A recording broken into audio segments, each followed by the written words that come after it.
Hi, what's up, everybody? My name's Jose Chamu, better known by my stage name Chips, and I'm a rapper from Long Beach, California.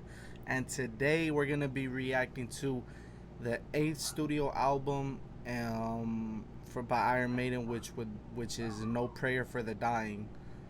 Um, Last week we reacted to Seventh Son of a Seventh Son, and I mean that shit. I it's disappointing to hear that you guys keep saying seven album run, like because damn, like I would imagine after Seven Son of a Seven Son, you have so many avenues to go, like so many paths, because that album was special, like, and it was everything: the lyrics, the instrumentation, the story, the vocal performance, the variation, the actual songwriting, not just the lyrical writing, um, the the feeling, the themes, the cover art, everything was one great perfect package. Like,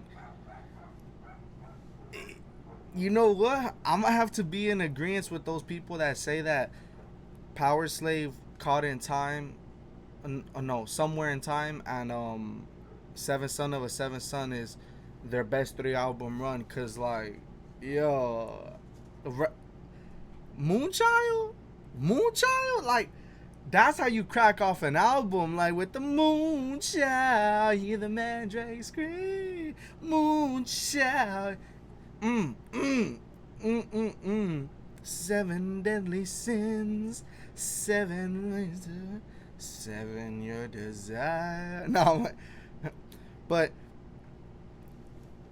man, that album is fucking amazing. Like, even in the reaction, I mean, all seven of the previous albums during the middle of the reaction, I loved them like already. But it was after when I got to listen to it, I got high, and then I went to lay down and I put my headphones on.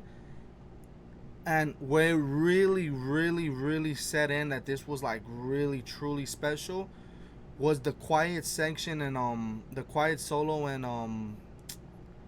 in Seven Son of a Seven Son, the title track, like that little dun dun dun dun dun dun dun dun dun dun, like the guitars echoing like boom boom boom boom boom, and they're super distorted and they're just echoing and they're getting slightly like more faded, and from they enter in your left ear and they exit in your right ear, and also like just you have Neko McBrain just going just holding it down. Really, I feel like it's a Nico solo. Like, I know you have other stuff, but I feel like that's his solo, right? Because he's the most consistent part of this of that part. And then it was just picking up, and it had an ethereal feeling, and you get the like kind of like choir voices in the back with like the oh, and like I said in the reaction, it felt like some Kingdom Hearts shit, some Final Fantasy, Kingdom Hearts, um Elder Scrolls, what are the Dark Souls type shit. It had that feeling. Like, I don't know if I could how what else I could word it, but it just had that feeling of those video games, if you guys know what I'm talking about. Even a little bit of Legend of Zelda. And that song took me, man. As I said in the reaction, Bruce was hit the nail on the head when he said that it took him to heaven. Like when Steve Harris showed him the song, like uh, it took me to heaven. Like, that thing is crazy.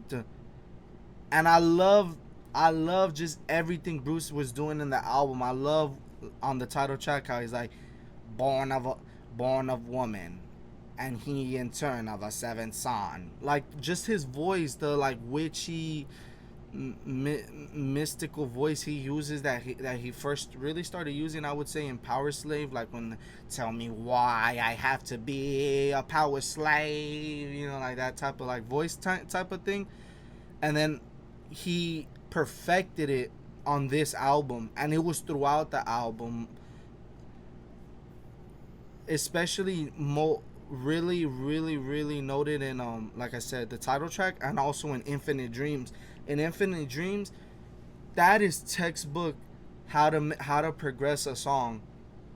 There was progression with the lyrics, the singing, the vocal tonality, the instruments, the mood, everything. That song was fan fucking tastic. Like, it really dead ass had hella switches. It was a fantastic song, and truly I could see why a lot of y'all were saying it's on your top 3 songs of the album. Personally, I think the top 3 is the title track, Moonchild, and The Evil That Men Do. Moonchild, I guess if you guys been following me, it's kind of obvious why it would be in my favorites, because it is one of the ones that has a more aggressive sound. I would say Moonchild is probably like the more like traditional sounding Maiden, if that makes sense. The Evil That Men Do is another fantastic song. I love everything, like living on the razor's edge, and then especially the chorus, the evil that men do lives on and on. Oh, that I can't wait to see that one live. That one's, oh man, I love that song. Lives on and on. I love that one, and the outro was amazing too. It's up there with some of their best outros. The only the good die young, or the evil lives forever. Only the good die young. Like and it wasn't long. It was pretty sparse actually for their outros. So in terms of intros and outros, they got some of their best. But even then, like, they've consistently had great intros and outros, just fan fucking tastic. Probably at the end I'll rank all the intros and outros, but as it stands, I will say, like, Moonchild is probably up there, like, cause I mean, for some of them it's kind of easier for me to like downplay. Like, I don't really have an issue saying that like Invaders is probably the worst intro they have so far from the 7 albums, cause I mean, it's cool. It's not bad, but it's nothing that's like gonna blow your mind. Like, it's cool, like Invaders pillaging, but compare Invaders to Prowler, it's a blowout, bro. Like, got me feeling around, and compared to Ides of March, where it's like there's a lot going on in the instrumentation. Like, yeah, there's not singing, and it's only like a minute and 50 long, but it's intricate and it's different. It's subdued, but at the same time aggressive. And then compare Invaders to Where Eagles Dare, which is just tight, like, and then compare that, again, compare Invaders to fucking Aces High. Aces High, like, you're not touching Aces High, bro. He thinks he's him now. And then compare it to Caught Somewhere in Time. Like, bro, you're not touching Caught Somewhere in Time. Same thing, you're not touching Moonchild. So I would say, like, I guess it sounds like slander, but it's really not, because I still think it's a fucking fantastic song. And if go look at my reaction, if you don't believe me, I think it's fan fucking tastic. But it's not one of their special intros. It's not, it's not Prowler. It's not one of those. Same for the outro, like, only the good die young, except I feel like their outros is more competitive, because you have Drifter, which is their most unique album in terms of the fact that, like, it's so like upbeat and optimistic, and it's filled with advice. But at the same time, they have Hollow Be Thy Name as one of their outros. Like, god damn, they also have To Tame a Land, the Dune song. Fucking Alexander the Great. Iron Maiden, the actual, the song. Rhyme of the Ancient Mariner, like, their outros is, I think it's harder to, like, definitively say, like, yo, easily this is my least favorite. I don't want to say what I would say, but I feel like my least favorite outro is Iron Maiden, the song. Like, I don't know. I don't like it as much as the other outros, but even so, I mean, it's a fucking classic. Like, that's how they end out their shows, before the encore or what have you. But Anyway, that was, I might even cut all that out. Who the fuck knows? My point is just seventh son of a seventh son. I don't know how you could follow up such a great, artistic, beautiful, majestic, ethereal, mystical album. Really, I truly don't, because it had everything. It had that more upbeat, advice laden music that's kind of more poppy with um the Can I Play with Madness. It had that Wasted Years sound. It had that almost, like compare Wasted Years and Can I Play with Madness. It had that more like radio sound. Um, but then if you want aggressiveness and stuff like that, then like stuff like Moonchild. And if you want really long epics with multiple beat switches and very unique choices, then you got Seven Son of a Seven Son, the title track. And same thing kind of for Infinite Dreams, it's kind of along that lane. Then if you want, your inspirational kind of like an extension of that Wasted Years type radio sound that I'm talking about, then you have the outro, Only the Good Die Young. And you want beautiful instrumentals, beautiful intros and outros, then do The Prophecy, where that gorgeous outro, just one of my favorite moments in all of Maiden. And it's vastly different. It's acoustic, it's silent, no singing. Like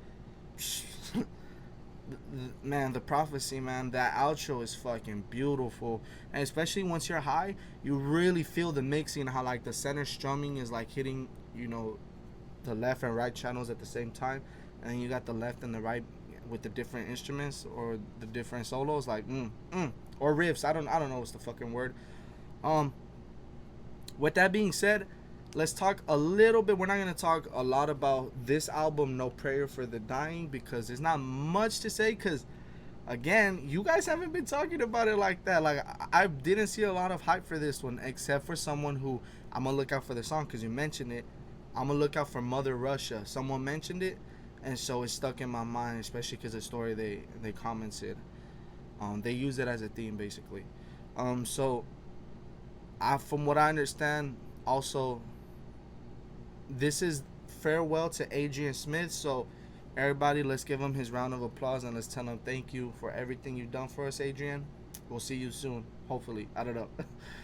And let's welcome a big warm welcome to Janik Yers. How do you pronounce it? You guys will let me know. You guys will comment it.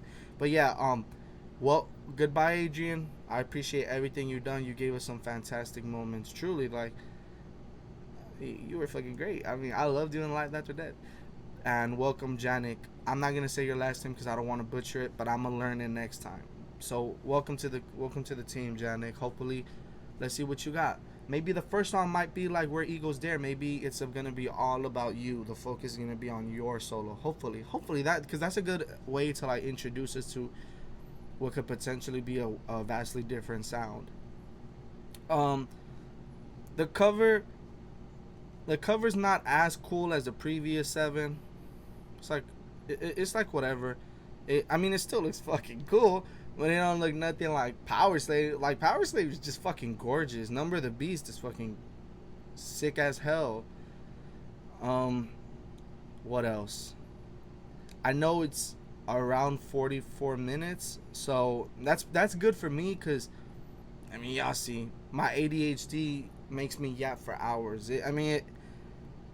If it wasn't for my laptop's limitations, I would probably be yapping on for like 4 or 5 hours. No one would watch that. But yeah, so it's nice that it's nice and short. A little worrying that it's 44 minutes with 10 tracks. That leads me to believe that none of the songs are gonna be epics, which is kind of disappointing, because I quite enjoy their epics, as you guys know. So it's kind of a shame, but that's fine. That's fine. Yeah, as long as everything else is tight, I don't really care. Let's go to the track list real quick. Let me read the track listing. So there's Tailgunner, Holy Smoke, No Prayer, Public Enema Number 1, Fate's Warning, The Assassin, Run Silent, Run Deep, Hooks in You, hooks and ass. Like, if you guys know Marvel vs. Capcom, you know what I'm talking about. Bring Your Daughter to the Slaughter, Mother Russia.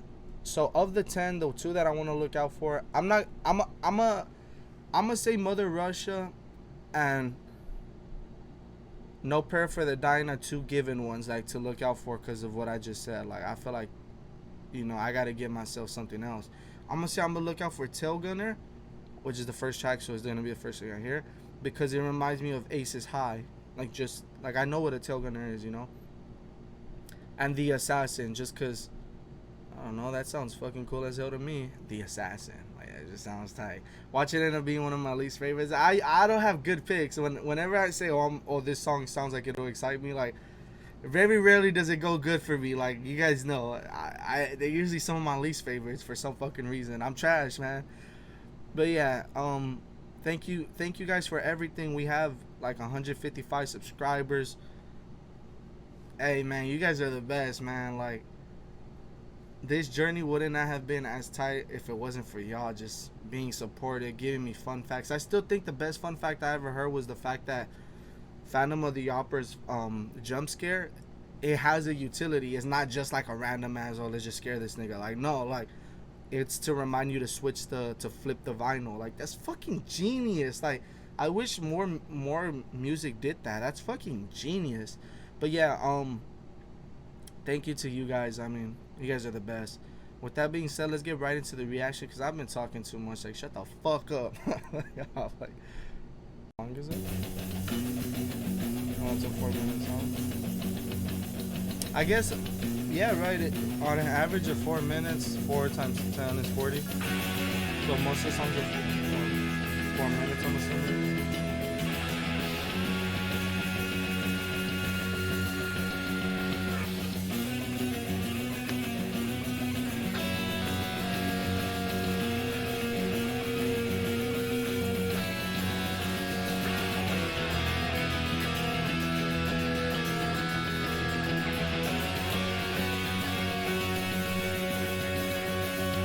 Trace your way back 50 years to the glow of Dresden's blood and tears. In the black above by the cruel searchlight, men will die and men will fight. Who shot who and who fought first? Dripping death to wet the bloodthirst. No radar lock on skin and bone. The mama boys are going home. Climb into the sky and never wonder why. Tailgunner, you're a tailgunner. I like the way he says it. Climb into the sky and never wonder why. Tailgunner. You're a tailgunner. Climb into the sky, never wonder why. Tailgunner. You're a tailgunner. Climb into the sky, never wonder why. Tailgunner. You're a tailgunner. So this is our first real sample of track.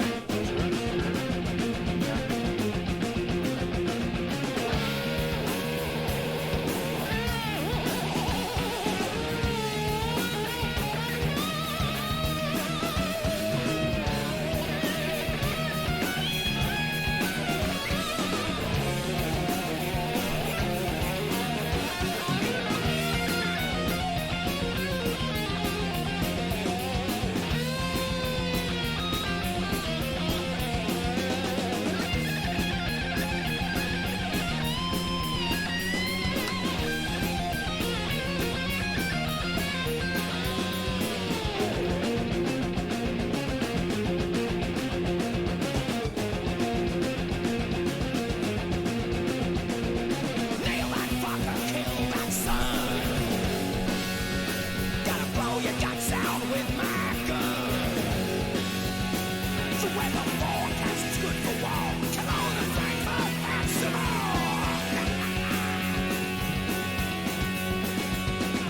Tailing Charlie in the boiling sky. The Enola Gay was my last try. is gone. No more bombers won't be born. Climb into the sky, never wonder why. Tailgunner, you're a tailgunner. Climb into the sky, never wonder why. Tailgunner, you're a tailgunner. Climb into the sky, never wonder why. Tailgunner, you're a tailgunner. Climb into the sky, never wonder why. Tailgunner, you're a tailgunner.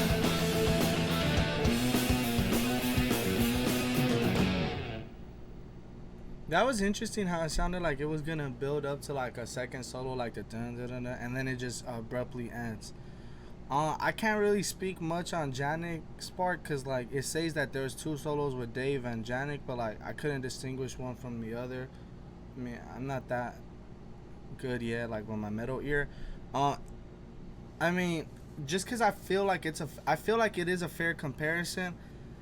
This is no Aces High. I feel like this is a thematic sequel, right? Like it has to be. It's about World War II. It's, you know, look at the cover art.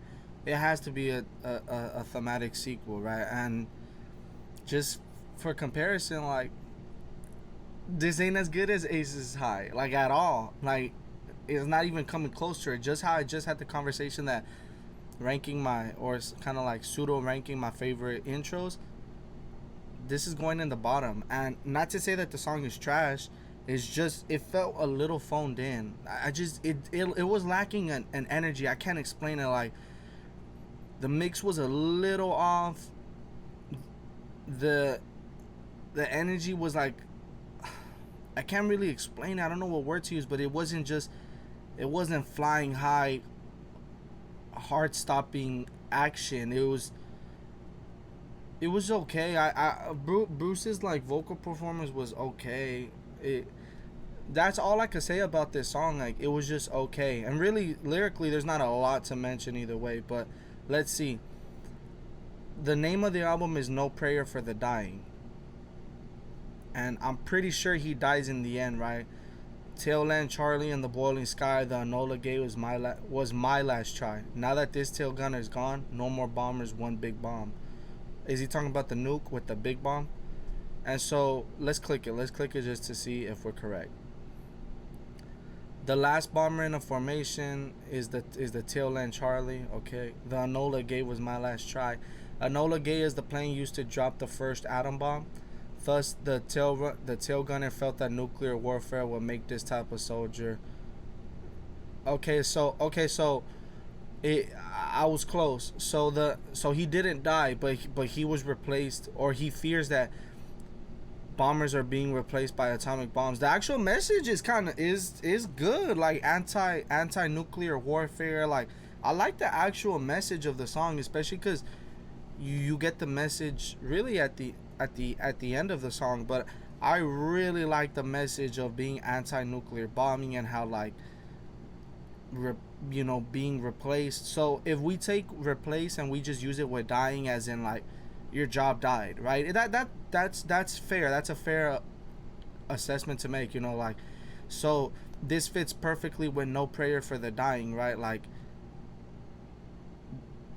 why should we pray for you if like you're worried that there's gonna be no more bombers because of a bomb? So you're fearful or scared that you lost your very violent and terrible job to another very violent, terrible thing. So why should we pray for the dying of your job?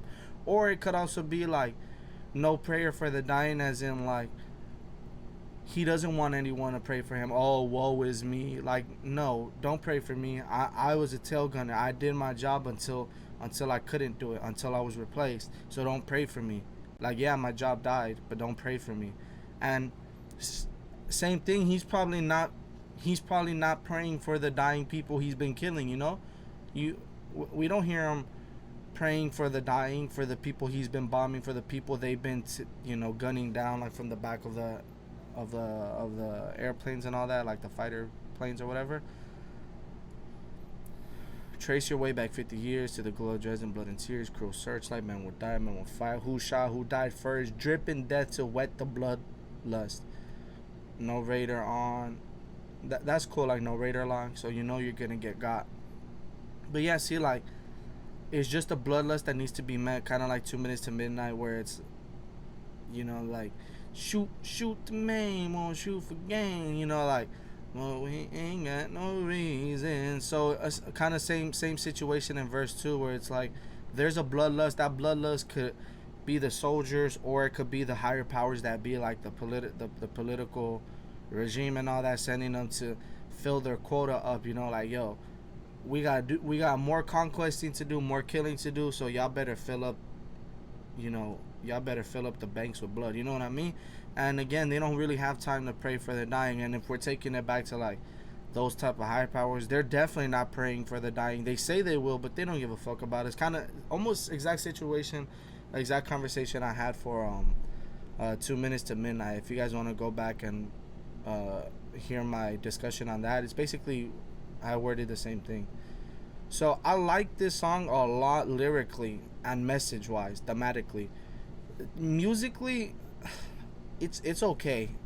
Yeah, I'll definitely put this at number 8 on my favorite intros on my Maiden intros rankings, because even Invaders is better than this one. This one just, I don't know, I just felt like it was lacking an energy or like a punch. With that being said, let's go to the next song.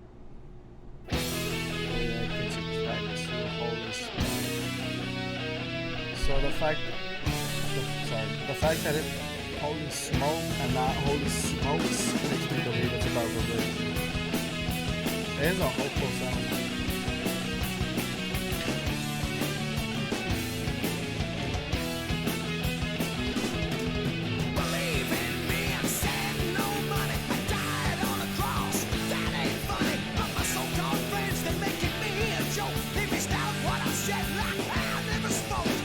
Choose what they want to hear. Don't tell a lie, they just leave out the truth as they're watching you die. They're saving the souls by taking your money. Flies around shits, bees around honey.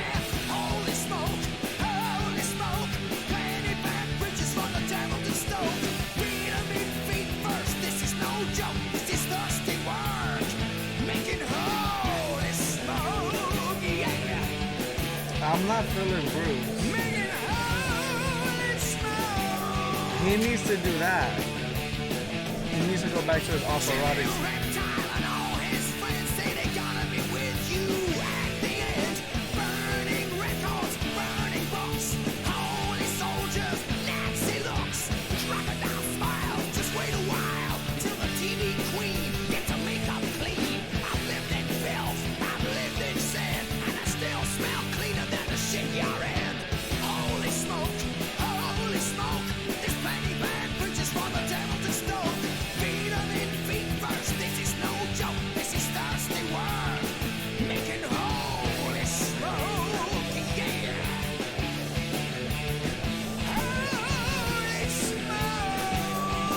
He needs to do that. Smells good.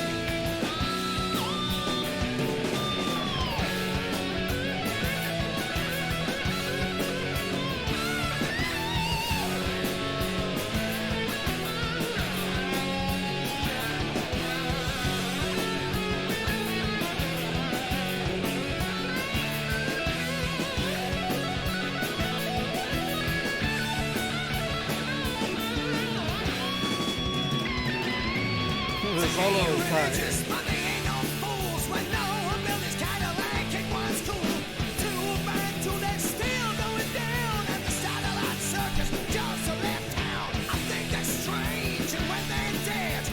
They could have a man come for their bed. Friend of the president,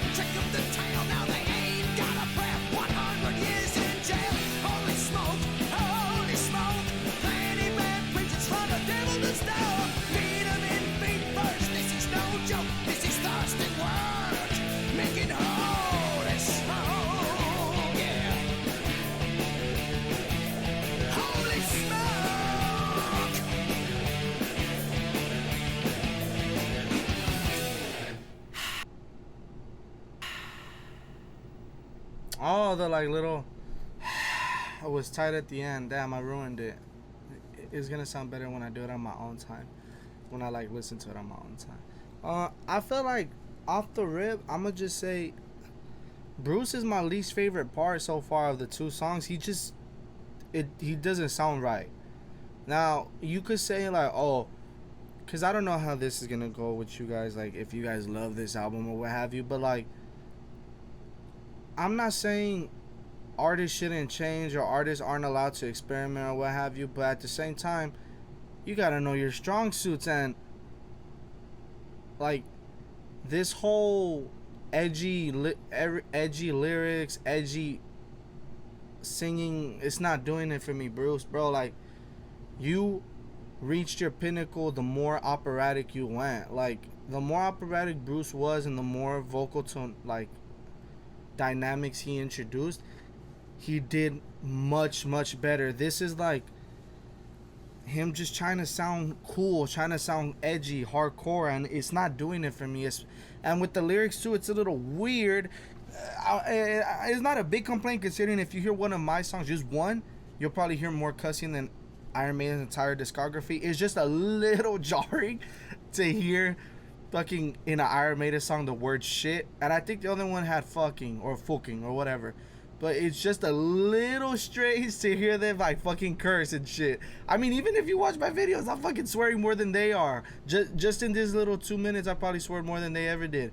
But it just, I don't know, it was just a little strange. I really like the imagery of the chorus, how feet him in feet first, holy smoke. I had a feeling that's what it was gonna be, but I didn't want to say it. I should have just said it at the beginning so I could sound smart. But reading the title, Holy Smoke, I really did think of back to imagery of Number of the Beast, the album, where it's like, sacrifice is going down tonight. Like that's exactly what I thought of. I was like, okay, so Holy Smoke, we're probably smoking some, we're probably having some on the Bobby, we're putting some fucking some preachers and shit, and deservedly so. Like that's all I'm gonna say. I'm my family's Christian, I'm not. I'm gonna just say that. And the lyrics again, like lyrically they haven't taken a step down. Lyrically it seems to be on par with their previous works. Like believe in me and send no money, I died on the cross. That ain't funny. But my so-called friends, they're making me a joke. They missed out what I said, like I never spoke. I feel like he's saying that like people misconstrue the Bible's messages and stuff, and now they're making it something that it wasn't. You know, like Jesus Christ himself, he denied handouts and stuff. Like, right, when they try to help him and stuff, he was like, no, it's fine. But preachers and everything, you know, give that nigga your keys. Like, literally, and I'm not exaggerating, literally, at a church, they were like, hermano, dame todo. Si no me pueden dar $1, dame 5. Y si no me dan 5, dame. Y si no me puede dar dinero, hermano, dame sus llaves de su carro y yo se lo vendo. Like, bro, you sound fucking dumb. In case you guys didn't understand all that, because I was in Spanish, I literally seen with my very eyes a fucking preacher, priest, whatever you want to call these dudes, literally say, you know, give the most money you can type shit. And if you don't have money, then give me the keys to your car. Fuck you. If you don't got the keys to your car, give me the deed to your house. Like, I'm like, these niggas are crazy. And I feel like that's way against Christianity's message. Like, why I gotta give you 10%? If God is truly weighing my heart, kind of like an Anubis situation where like he would weigh it on a scale, he would know that money or not, it's what inside that truly matters. I feel like that's kind of like somewhat what he's saying. Let's click it. See, I didn't. So I knew it. I knew that this was Jesus Christ's point of view, because it makes, yeah, it's pretty obvious. Like he's saying, like, yo, y'all niggas is fucking up the message. Damn, another one where the lyrics are making the song a lot better for me, like a lot better. They choose what they want to hear, don't tell a lie. They just leave out the truth that is watching you die, saving your soul by taking your money. Flies around shit, bees around honey. Think about it. Just how bees to honey, these preachers are flies to shit. That's really all they are. These TV evangelists or whatever you want to call them. I don't give a fuck. But like, these niggas is on some bullshit. Like, how is giving this man your hard-earned money saving you? You don't even know. See, that's the craziest thing about religion, is that you truly don't know if your investment is worth it. Now, if it makes you feel good, that's different. Like, if in this life, being a Christian and giving away all your belongings and shit like that, if that makes you legitimately feel good mentally, spiritually, physically, hey, do you, daddy? But if you're one of those people, like some fucking buffoons that I know, that's like, oh, God's gonna handle it, like, kind of like, honestly, like, I look down on people if they're like that one story about, like, there was a hurricane or a flood or whatever, and someone was on top of his house, and, you know, someone passes by and says, hey, you know, I got a boat right here for you to ride on. And he's like, you can go if you want. He's like, no. The guy in the house, he's like, no, my God will save me. You know, a helicopter passes by, you know, throws down the ladder, the little step ladder thingy, and it's like, yo, we could take you out of this flood, just, you know, climb up. And he's like, no, my God will save me. And then when he fucking drowns and shit, he's blaming God, saying like, what the fuck, like, you didn't save me, you didn't do this, that, and the third. And he's like, you fucking dumbass, I tried to save you like 3 different times and you kept saying no. And that's how I look at these buffoons, like, oh, I got cancer, but my God will save me, so I don't have to go to the doctors, I don't have to do this, that, and the third. Like, I don't have to change my diet, I don't have to exercise because my God will save me. Like, bro, ain't no religion just gonna magically take away your obesity, bro. Like, you gotta, you know, well, this is just an example.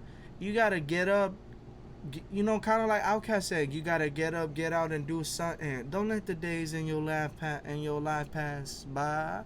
And so I'm really connecting with this song lyrically, like really, really connecting with it. I like how he's comparing them holy soldiers, Nazi looks. Like, I mean, they said it, so I'm gonna just continue with their conversation because I don't want to get you Christian fucks mad and Catholics and all you fuckers. But like, I mean, you know when they be saying, oh, sect, oh, the occult, cult, like, what do you think a religion is? It's quite literally, by definition, a cult. It's just fucking huge, so it's not, so it doesn't feel culty. But I mean, the imagery he's spelling out for us is, I would say, it's pretty accurate. They do look Nazi-like. I'm gonna just say that. With that being said, vocally, Bruce, I'm gonna keep it real. Bruce is my least favorite part so far of the 2 songs. Lyrically, these songs are fantastic. I love the message. I love the lyrics. It's a little weird to hear shit. That's not even a complaint. It's just like, it's not even a nitpick. I have no problem with it. It's just something I noted. The solo was fantastic. The solo was great. But still, on the whole, I think it's because of Bruce. Another, I would say, average song. Like, it's not mind blowing, but at the same time, it's definitely not bad. Just how the first song was. It wasn't bad, but it wasn't like mind blowing. This is gonna change my world. I'm gonna listen to this only for 1 week. You know, like, I'm gonna only listen to this for a week. Like, no, this is cool. I may or may not continue to listen to it. You know what I mean? Alright, though. That was cool. Actually, one last thing I'm going to say about Holy Smoke. My bad. I like how Holy Smoke ties into the theme of no prayer for the dying. So, you know, you might send money to the TV evangelist, and while you're dying because you're desperate at this point, let's just say you have cancer or some incurable shit, I don't know, you're on your deathbed and you're like, maybe this man could save my soul, he could maybe I could walk again type situation. But at the end of the day, you're the one dying and nobody's gonna give you a prayer. You think he's gonna pray for you? He probably gets hundreds of thousands of letters with money in them. You're probably just another number, you know what I mean? So again, explicitly, no prayer for the dying. So that's Another genius callback to the title of the album and the themes so far, like just genius. And if we take it from a different perspective now, okay, no prayer for the dying, no prayer for the dying. Who is dying in this song? Who is the holy smoke? The preachers. Okay, so the bad preachers. Let me say that. Okay, so bad preachers are being burned, cremated, smoke is coming out. Obviously, us, like Iron Maiden, they have a problem with bad preachers. So I would imagine that after smoking them, that means they're dead. They're not gonna be praying for them, like, you know, they're the ones that killed them, you know. So again, more tiebacks to the theme of no prayer for the dying. We're not gonna pray for these bad preachers. Like, leave them to smoke. So genius. Just again, lyrically, Jesus Christ, this album already is. I love how we're connecting to the album theme and the album title. Like, just genius. Let's keep going. Okay, this should be interesting because we're headed to the title track. There's not a lot of lyrics.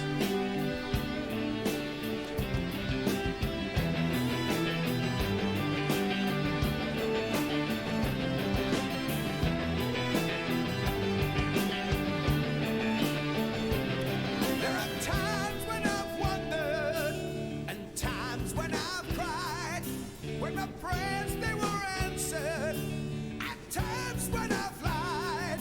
But if you ask me a question, would I tell you the truth? Now there's something to bet on. You've got nothing to lose, yeah. Bruce kind of sounded like he was taking a shit. You got nothing to.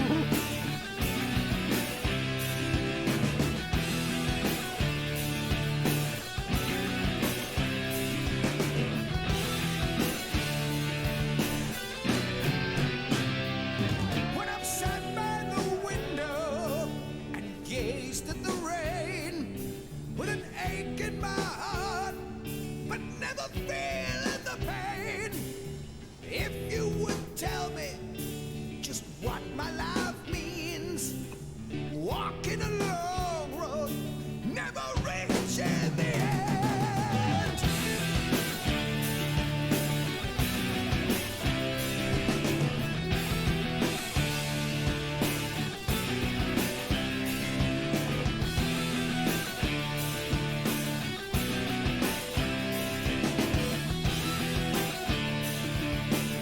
The drums are nice.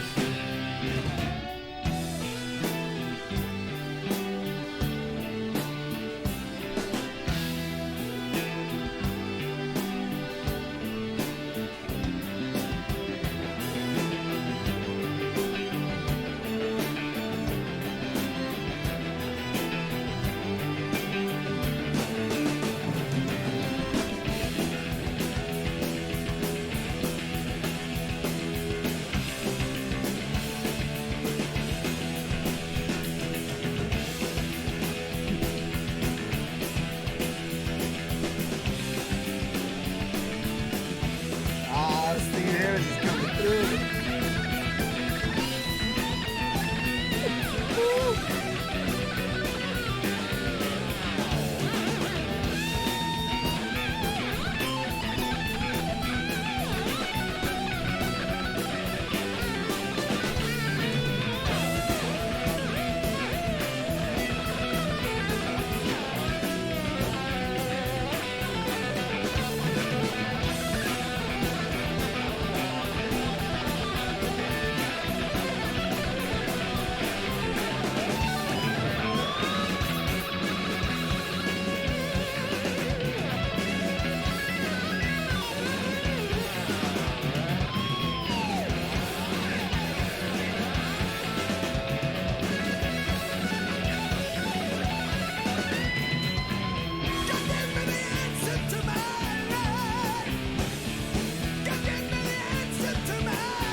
Alright, that was the title track, No Prayer for the Dying. Shit. That's my favorite one by far so far. From the 3 out of the 10, like, shit. And I feel like, again, I feel like Bruce is actually the worst part, like his actual vocal performance, because I'm telling you, I don't know why, but when he said that you've got nothing to lose, he sounded like he was like trying to force out a shit, like, oh.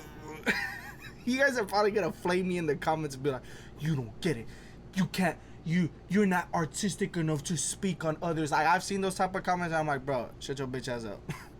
anyway, this is very, very peace of mindy. Like, this song sounds like it's at home at Peace of Mind. Like, this reminds me of Revelation, Still Life, moments of Tatema Land. This sounds like Peace of Mind in my opinion, but it's fucking great. This was a great song. Everything minus certain Bruce parts.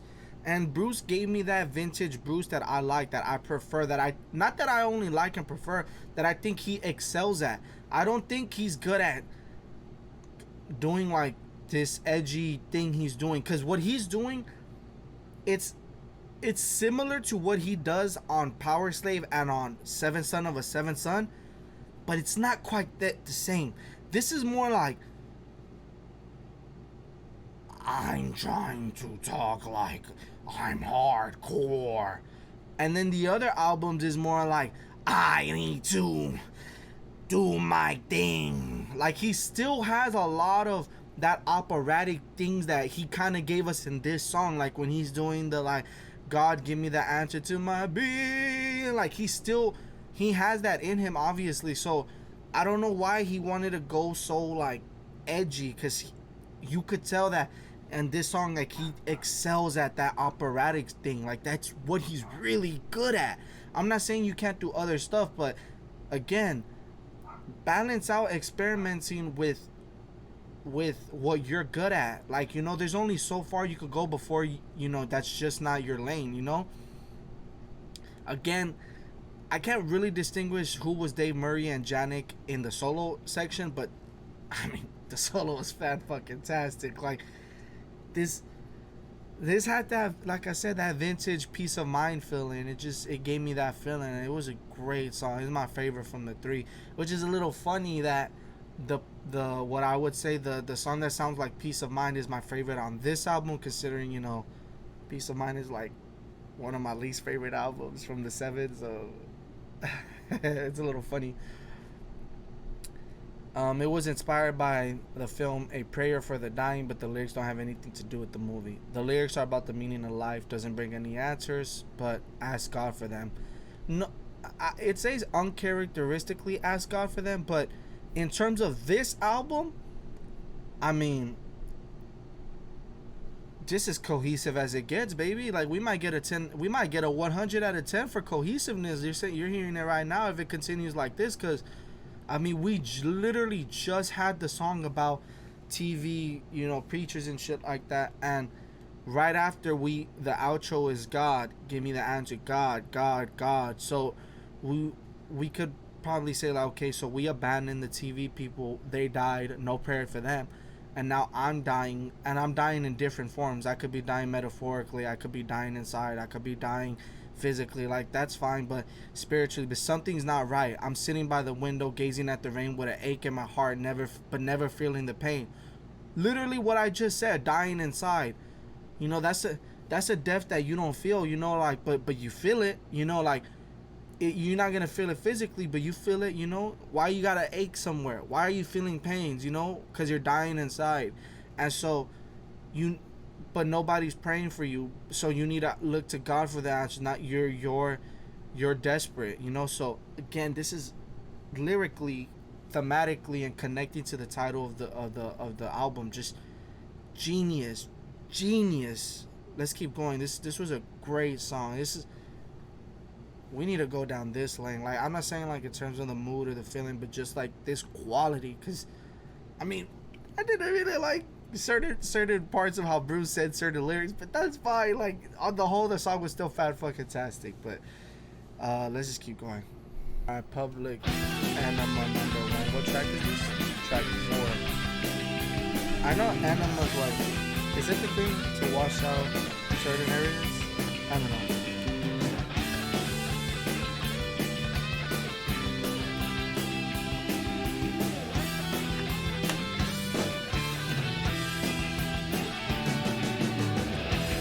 When it all comes down the line, and the lines they turn to green, and you race out with your tires screaming, rolling thunder, and the people shout with poison, children cry in fear, but you got your fast bullets. Bruce's Take it out of vocal performance throughout this album is better for songs like this. knees today, and pray the world will mend its ways.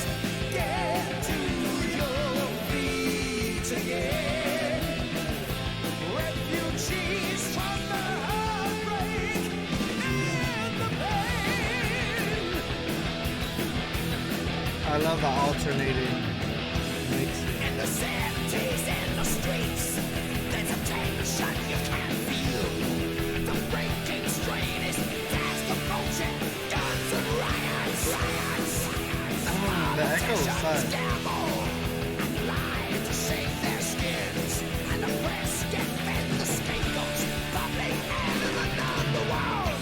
Fall on your knees today. And pray the world will mend its ways. Get to your feet again. Refugees from the heartbreak and the pain.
Refugees from the heartbreak. Oh, fall on your knees today and pray the world will mend its ways. Get to your feet again. Refugees from the heartbreak and the pain. Yeah, see, Bruce just excels at that.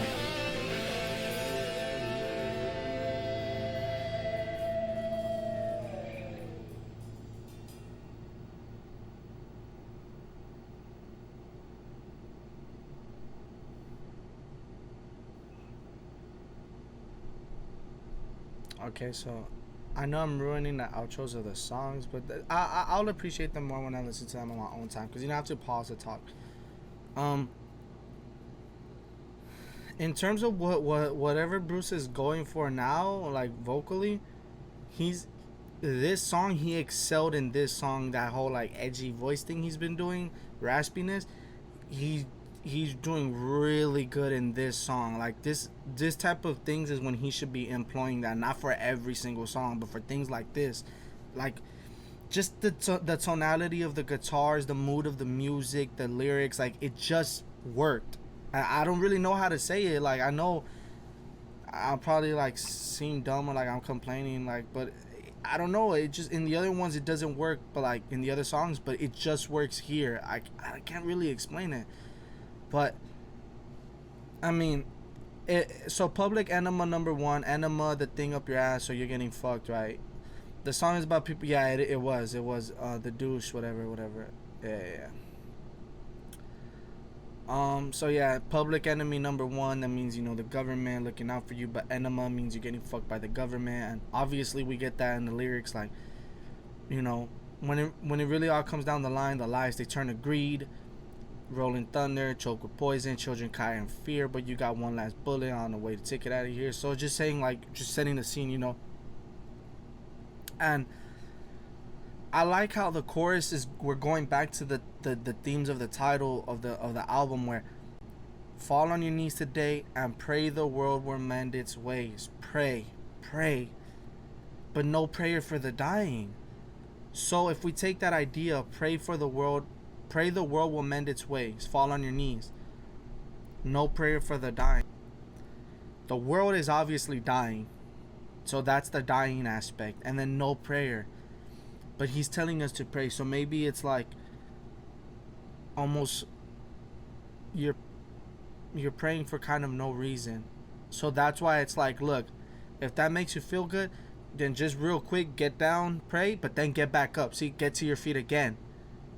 Refugees from the heartbreak and pain. So I feel like it's almost like, look, if praying works for you, then go ahead and pray for the dying world, but you need to get back on your feet and go, you know, take refuge and go get it on your own, because ain't nobody gonna do it for you. Kind of like what I was talking about on the Holy Smoke. I feel like it's kind of like that situation, if that makes sense. This tension you can feel. Break exchange, guns, riots, politicians gamble and lie to save their skins, and the press get fed their scapegoat. Public Enema #1, getting fucked. You know, you're getting fucked, because it's true. Like, you know, they're playing the Game of Thrones. Really, that's what it is. They're playing the modern Game of Thrones, and just for them. At the end of the day, us, the common people, the brokies, the fracasados, todo eso, man, la gente, we're all fucked, you know. So we're the ones, you know, they should be the public enemy #1.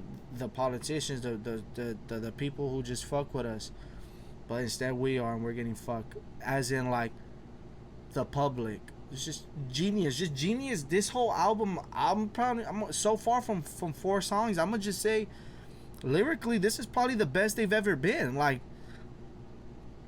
I know you could argue other songs, like, they're more poetic and stuff, but I really like the messages here. I really like the way they're wording it. I really like how they're connecting almost every single song to the theme of and title of the album. Like, this is genius. This is lyrically, this is probably their best work so far. I'm gonna just say that, from 4 songs. Like, this is genius. The music was great. The feeling was great. The tone, the tension in the music, the combination of a combination. You know, the Drake meme. The combination of Bruce doing that edgy new thing he's doing, the rasp, but he's still combining it with, especially like how he's like pain at the end of the song, like. Another great song. So I feel like the first 2 tracks were kind of like warm-ups, and now we're getting into the album. Once we hit No Prayer for the Dying, hopefully it keeps going, because we're halfway there with the next song. So with that being said, let's get into Fate's Warning. Fate's Warning. What is Fate's Warning? We've got an imagery of praying, fate, holy smoke, warning.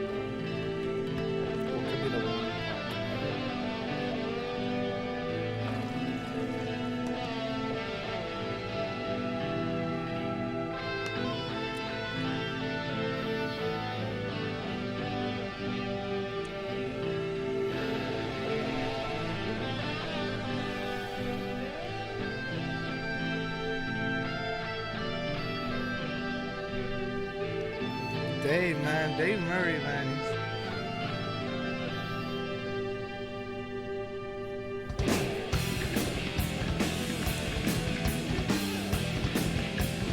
That was a nice intro. Reminded me of Seventh Son intros.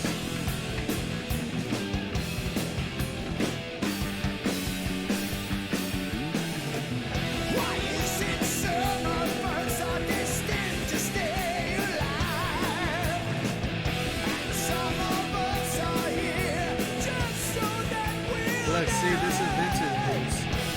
Come the moment, it's the end of the day. Do we have to try and reason why? Be it the devil or be it him, you can count on just one thing. When the time is up, you know, not just one power runs the show. Are we the lucky ones, set for another day? Or are they the lucky ones who have taken it away? Is it a hand on your shoulder from the Lord above? Or the devil himself come to give you a shove? I like the lyrics here too. Be it the devil or be it him, you can count on just one thing. When the time is up, you know, not just one power runs the show. A volcano erupts and sweeps the town away. A hurricane devastates the cities in its way. The grief and misery for the ones that are left behind. The worst is yet to come. That have to face mankind. The bridge I basically confirmed that death is better. You just said that.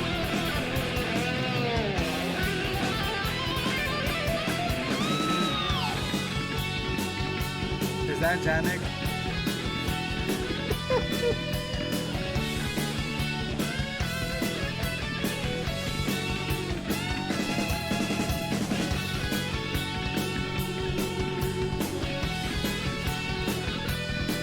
Oh, that's heavenly.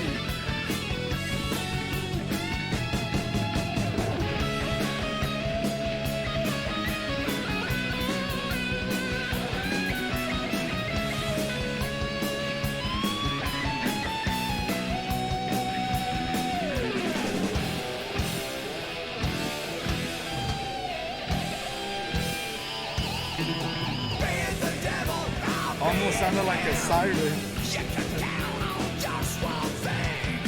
When the time is up, you know, not just one power runs the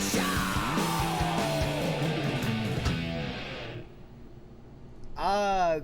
See, we are continuing that energy. Yeah, man, like, once we got past the first two tracks, hopefully we keep going, hopefully, because this is tight. Like, Fate's Warning, No Prayer for the Dying, Public Enema #1. This is how that darker sound should sound. Like, when Bruce is doing that darker sound and the darker lyrics, like, this song was great. It had that, like, Seventh Son of a Seventh Son and Somewhere in Time intro with the long, drawn-out, gorgeous intro.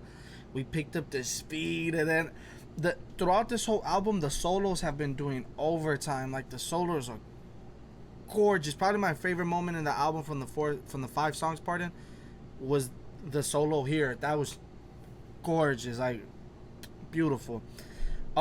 Lyrically, another great song lyrically. How I like how he's questioning what is better. Is death death a gift or is death a curse? Is living the gift or is living a curse? Which one is good? Which one is bad? And at first he poses it more as a question for us to think, like, okay, what is better? If I die, I don't have to suffer, but I don't live. That means I might miss out on moments, beautiful moments. But if I live, I have to go on with the inequities of the world and dealing with TV evangelias, whatever. You guys know what I'm talking about. The TV priests and the being fucked by the government, like on Public Enema #1. But at the same time, I'm living. I get to see people I love. I get to do things I like. So what is it? Is it the devil? Is it God? You know, be it the devil or be it him, you could count on one thing. When the time is up, you'll know. and not just one power runs the show. And that right after Public Enema number one speaks a lot, because you know we could take it as the powers that be, the governments, the police forces, the militaries, or we could take it as higher powers, as in the devil or him. Him isn't even God, he just says him. So it could be, you know, the Lord above, the devil, or it could be, you know, just different things, and not one power runs the show. It's just, and then I like how power run, you know, like, you know, batteries, you know, you need to power up for it to run. Just little good wordplay. I like that. But then he basically confirms that death is better. I feel like with the bridge, he basically confirmed that death is the better choice, right? Because look, a volcano erupts, sweeps the town away. A hurricane devastates the cities. The grief and misery for the ones that are left, right? Obviously, you're gonna be distraught, right, when all that bad shit happens. But the worst is yet to come, a hell to face mankind. So it seems like death is better. Like, you don't have to deal with the grief. You're just gone. And you don't have to face the hell that's coming to mankind. Now, it's possible that the hell are the dead people. That's possible. And again, just in terms of the album title, No Prayer for the Dying, again, this is just genius work, how we're connected to the title of the album and the themes we've had so far. Just genius, just absolute genius. Right, so prayer for the dying, obviously we have a lot of death imagery here. Prayers being, you know, the Lord, God, or him, whoever it is. Destiny, you know, how come other people get hit? Do we have a reason? Like, this is just genius, the way they're connecting every single song. And I don't really know if what the about is correct, and like what. No, actually, you know what, they might be correct, because the title of the song is Fate's Warning, the warning of fate. What is fate? A song about determinism, or more correctly, predeterminism. Predeterminism is the idea that all events are determined in advance. So, you know, just shit's, it was written, so it shall be, you know, like seventh son of a seventh son. Therefore, this song is a discussion. Are our experiences a string of coincidences, or are our lives already laid out for us? And that connects back to the theme of, okay, when the time is up, you'll know not just one power runs the show. Maybe so, like, when you die, you finally get to meet the person that's been controlling the strings of life, and being like, okay, now I know for a fact that there was no change in my fate. There was no, what was is what will be, you know? So that's interesting as well. And that's why why is it that some of us are destined to stay alive and some of us are here to just die? So then, you know, you could take it as no prayer for the dying, predeterminism, fate's warning. So like, if we take it back to the, just, oh my god, I'm blowing my own mind. Like, these guys are fucking geniuses. Because think about it, fate's warning, predeterminism. If this song is about that, is about our life is being laid out, or if it's coincidences, the title of the album is No Prayer for the Dying, meaning if our life is meant to go a certain way and we're destined to die a certain way, then why pray? There's no point in praying for the dying, because it was designed that way, you know? So if there is a fate and there is a predetermined path that our lives are supposed to take, when death comes or when people die, there's no point in praying for them, because it was always going to happen that way. Just absolutely genius. Just lyrically, this album is on a different level than all their works. Like, this is genius level shit, dog. This is some real, like, we're getting into some Lupe Fiasco shit. Like, genius. Let's keep going. This is another great song. 6, The Assassin. I said I was hyped for this one. It just sounds tight.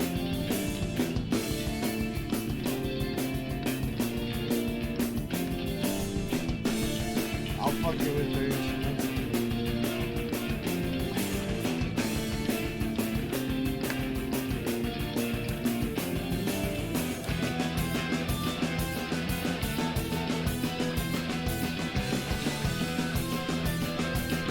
have been solid throughout this whole album.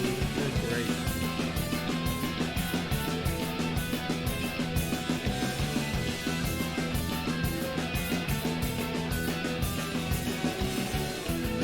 Now the contract's out. They put the word about. Almost reminds me of 007. After you. Like the feel of the guitars. It's not the money I Main make. bridge. It's the thrill of the chase. And I'm coming after you. I watch every move. Study the things you do. And I'm your ways.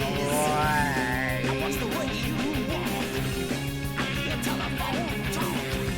I want to understand the way you think. Better watch out, 'cause I'm the assassin.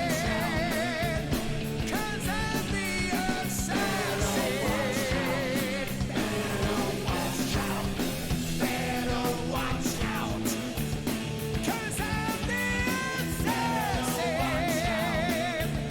'Cause I'm the assassin. Better watch out. Assassin. Assassin. Assassin. Assassin.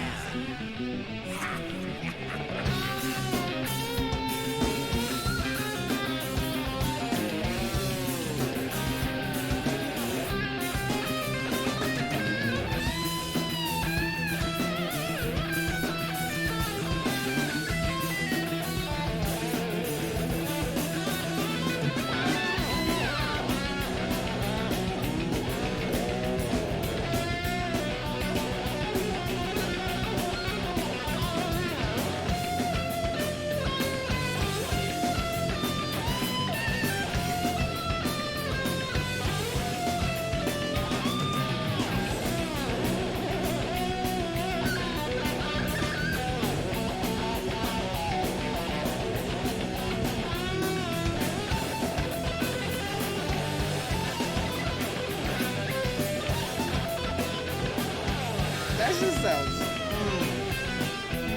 I'm in a cold, cold sweat. I taste the smell of death.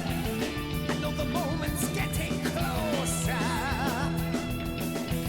And as you walk through the light, I feel my hands go tight. Excitement running through my veins. I got you in my sights. I got you dead to rights. The trigger's waiting for my finger. I feel a adrenaline rush. It's just the final touch. And I can kiss your ass goodbye. Better watch out. 'Cause I'm the assassin. I love the chance of a better.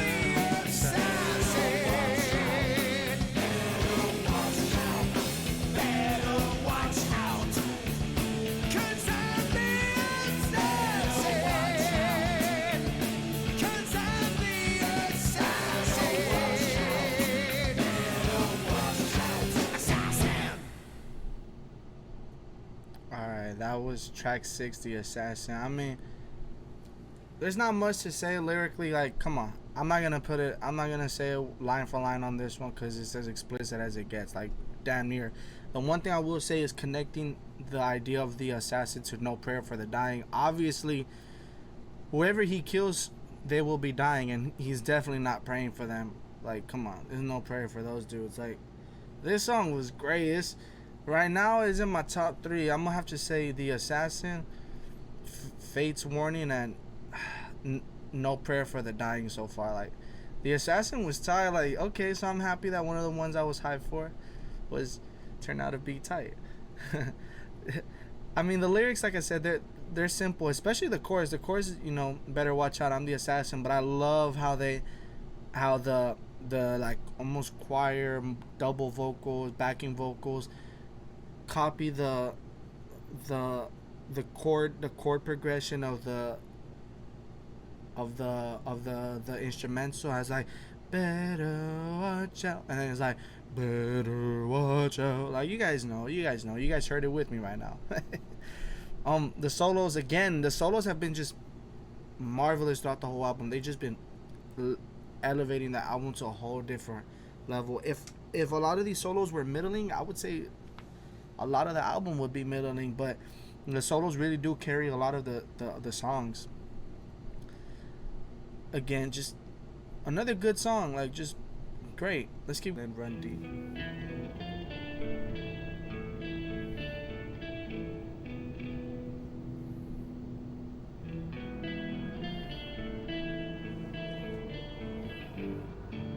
The intros have been dope. They've been somber, dark.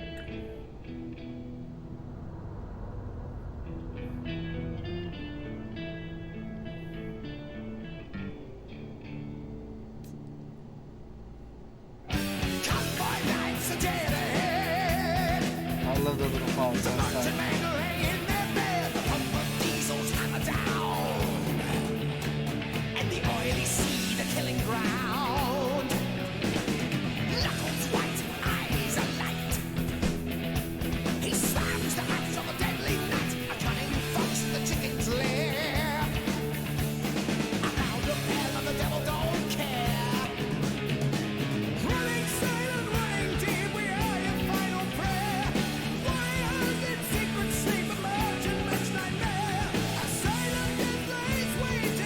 Yeah, see, Bruce is just, this is what he excels at.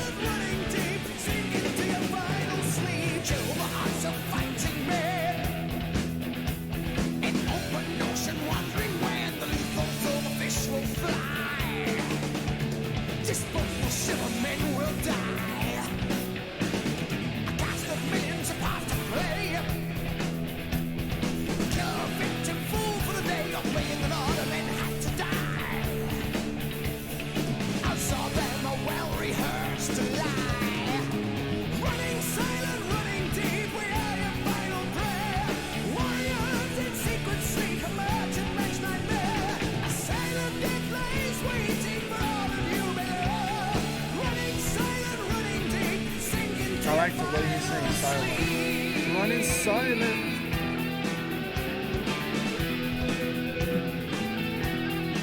The solos, man, they just been great.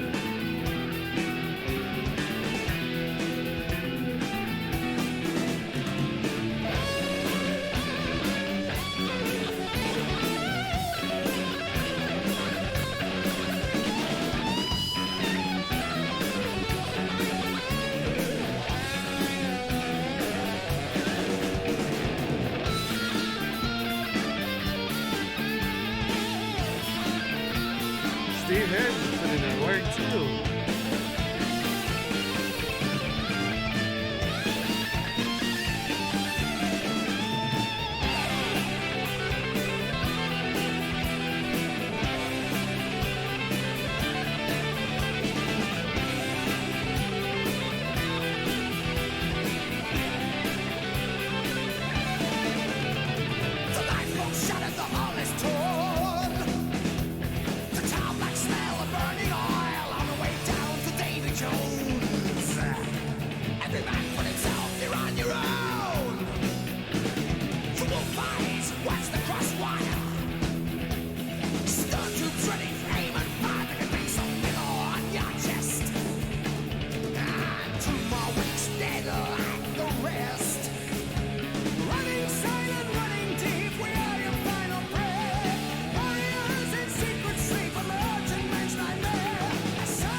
I like that riff.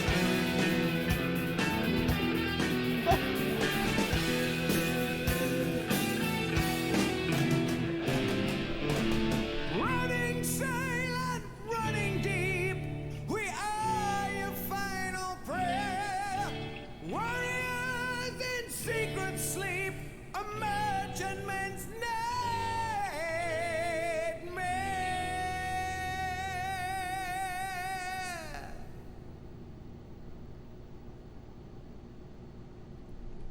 yeah, see, man, Bruce, he's just dope when he's let alone to do his operatic shit. Like, that chorus is my favorite by the running silent, running deep. Like, man, he's just so good at doing that. That outro was fucking fire. Like, dude, this song was just tight in general. I like the lyrics. You know, again, it's not really much to say lyrically because it's a whole explicit story. You know, like, I like the imagery though. Running silent, running deep. How do you run silently? How do you run deep? Oh, submarines, possibly torpedoes, running silently but going deep. You know, it's type imagery. A merchantman's nightmare, obviously, because you know you don't want to run into pirates or niggas that's gonna blow your shit potentially. The solos again, just fan-fucking-tastic solos. Just them boys been putting in work. Janik and Dave, they just been going in, and I feel like you guys could correct me if I'm wrong. Please do comment on this part, please. I feel like Janik in this album alone has had a lot more solos than Adrian Smith has like on an album, cause I feel like a lot of the solos I would keep reading Dave Murray solo, and Adrian Smith will come every now and then to do a solo, but I feel like Janik is more open to doing solos. You guys could correct me if I'm wrong, but I feel like Janik is more involved than Adrian Smith. Please let me know, please. Maybe I'm wrong as shit. The song comes from the war film of the same name. A tripulation of U.S. submarine hunt Japanese ships. Yeah, I mean, yeah, it's as explicit as it gets. Just the thrill of hunting merchants through a submarine, obviously, because that's how you're able to run silent and deep. Especially in water, everything is silent and everything is deep because you're deep underwater. Again, connecting back to No Prayer for the Dying, same thing as I said about the other songs, the one like the Assassin and Tailgunner. Just basically, we're not gonna praying for these dying niggas. Matter of fact, we smoking them. You know, like, we're your final prayer.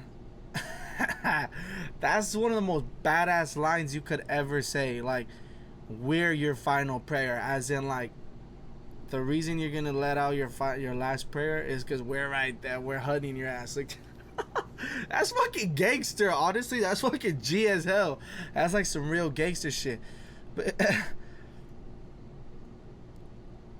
yeah, though, man, this is another banger. Like, I don't know what else to say. I like how we mentioned Davy Jones is basically like hell for seamen and shit like that.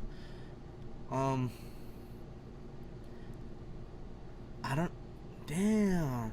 Once we got to No Prayer for the Dying, the album's just been consistently on a great level. Just, let's keep going. This is good.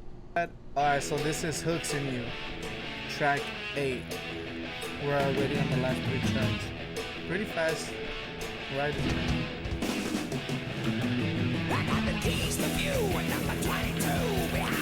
Acacia Avenue. 22 Acacia Avenue. What kind of creature would hang around waiting for a guy like me? Stone float sober, sitting in silence, laid back, looking for sympathy. I like a girl who knows where she's bound. I don't like girls who've been hanging around. This has to be about Charlotte Mahoney.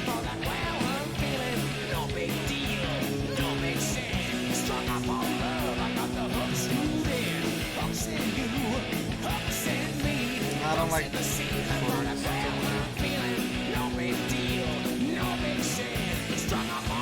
I don't like the voice he used for this song.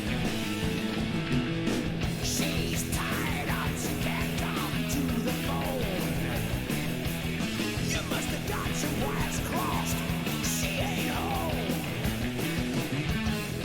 Wires crossed. You know I like that sound. She never could keep her feet on the ground. Did she commit suicide?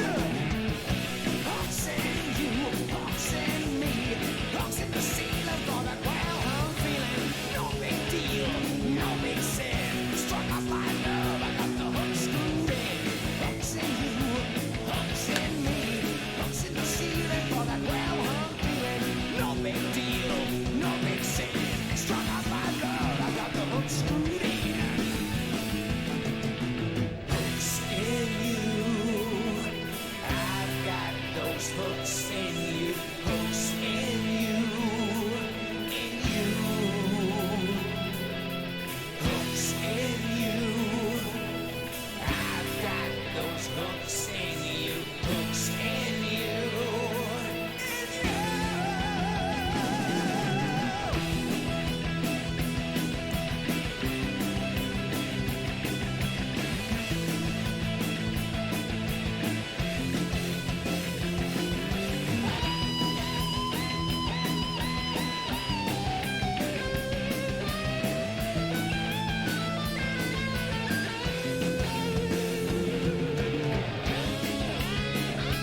nigga's maniacs, the guy in the story.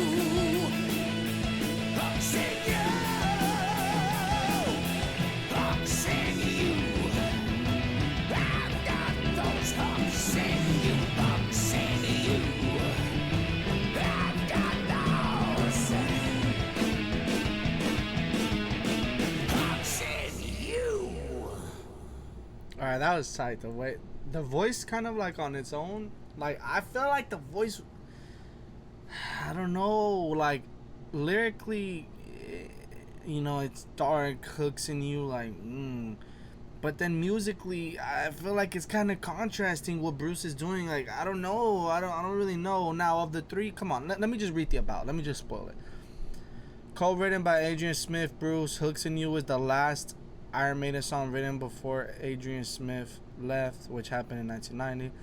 This is part of the Charlotte song, the Charlotte Saga. It's the sequel to Charlotte the Harlot and 22. In fact, the narrator acknowledges it in number 22, so we know it's the girl from Charlotte. Yeah, like that's how I knew. That's how I knew, because I got the keys to View at number 22. 22. The avenue, the red lights. All right. But this song feels like we continued on the theme of 22 Acacia Avenue, and the lyric that's like, user, abuser. You know, I feel like we went down that path because it got dark, right? You know, this nigga's on some user, abuser shit, like. And I like how he acknowledges he's a fucking weirdo, like. What kind of creature would hang around the door waiting for a guy like me? A fucking whore, nigga. Ain't nobody want to be with your weird ass. And then, you know, I'm assuming he's into BDSM, right? Like, I like a girl who knows where she's bound. I don't like girls who've been hanging around. Then you must fucking hate her. Or...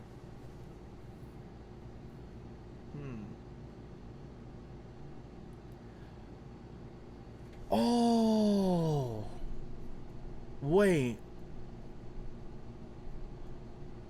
Let me read what Bruce said about this song before I say what I'm about to say. Hooks in You is a slightly tongue-in-cheek thing. Me and Patty went to look at a house to buy, and it was lived in by 3 gay guys. We looked around, and it had all these beams, and one of the guys was obviously into S&M and leather and stuff, and in one room there were these enormous industrial hooks screwed onto the beams. My mind boggled at what they could be used for. I went home and wrote hooks in you with the line, all the hooks in the ceiling, that well-hung feeling. I couldn't write it about gay guys, but what if you went round to the house of Mr. and Mrs. Average, you found all these hooks in the ceiling? What do they get up to? When asked if he bought the house, no, we didn't. At the end of the song, the guy thinks his wife has been unfaithful and sets her in concrete in the foundations. I knew it. That's what I was gonna say. That's exactly what I was gonna say. So it seems as though this fucking loser, I'm gonna just say it, this nigga wifed up a hoe. This nigga's Captain Save a Hoe. I'm talking about the character, obviously, this loser. Oh, maybe this loser that wifed up Charlotte is the loser that was telling her, like, oh, all your loved ones don't like to see you getting her, like, let me take you away. Remember, listen to 22 Acacia Avenue, you know what I'm talking about, where he's like, I could save you, let's get out of here. So maybe he does save her, and, you know, but he doesn't necessarily know that she's a whore. Maybe not, maybe it doesn't work then. But basically, from what I'm understanding, is the narrator, the character, the guy, he got the hooks in him, as in he's hooked into love, right? He's strung up on love, but he doesn't know that he's in love with a whore. That's why, you know, to him, it's all like, wow, I'm so lucky that she would even notice me. Like, bro, that's her job, you know? But to him, you know, oh, she loves me for me. Like, I finally found my person, which is kind of sad if you think about it. But at the same time he's gullible. So he doesn't really acknowledge that Charlotte's a whore, and he's making excuses for her. You know, like he's simping that hard. He's like, she's tied up, she can't come to the phone. You must have got your wires crossed. She ain't home. Like, you know, like nothing's going on. Like, she can't pick up because she's busy. Like, what do you think she's busy doing? She's busy getting plowed, bro. Knock on wood, you know, I like that sound. Obviously, you could take it another way. She can never keep her feet on the ground, meaning, oh, she's probably just been struggling and stuff. But at the same time, you know, hanging, her feet on the ground at the same time. Like, just, you know, that type of imagery. And so, you know, by the end, he probably found out that she's been whoring around and stuff, and he's in his feelings. He's a simp, and he's like, you know what? I'm gonna fucking preserve your ass in some concrete, and I'm gonna hook you. So this nigga's a maniaco, but like, bro, why you try to be Captain Save-A-Hoe? That's your fault, bro. You wiped up a hoe. Like, Dylan, that isn't Jake Paul or Logan Paul, whatever the guy's name is. So like, yo, like, yeah, it just happens, bro. Like, you fucked up, bro.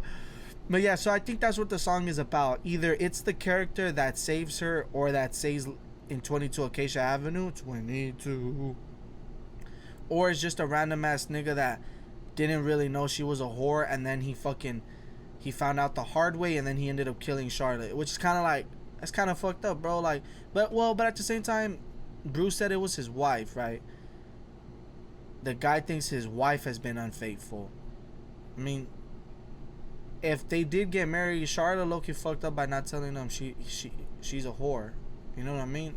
I mean, it doesn't justify being fucking Han Solo, but you know,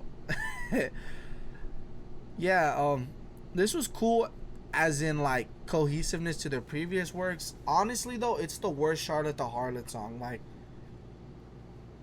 this is nowhere near Charlotte the Harlot or 22 Acacia Avenue, like, at all. I'm not saying the song is bad, but come on, those two songs are fucking like masterful, and this is just cool. I didn't really like the chorus.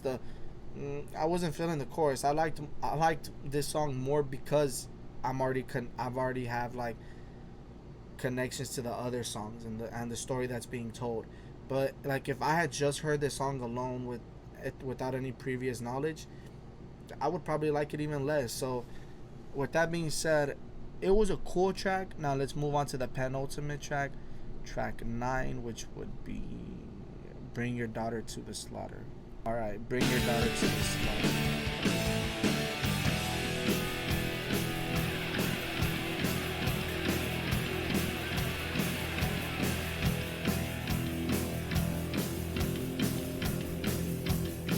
Honey, it's getting close to midnight, and all the bets are still in town. True love and lipstick on your litter. Bite the pillow, make no sound. If there's some living to be done, before your life becomes your tomb, you'd better know I'm on the wall. I'll chain your back door and find me around. Bring your daughter to the slaughter. Let her go, let her go. Bring your daughter to the slaughter. Let her go, let her go, let her go. Let her go.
I feel like Janik is more like louder.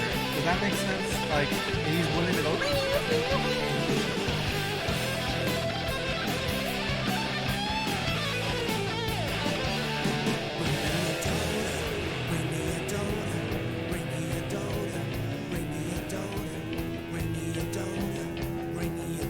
I like everything that's going on with the instruments.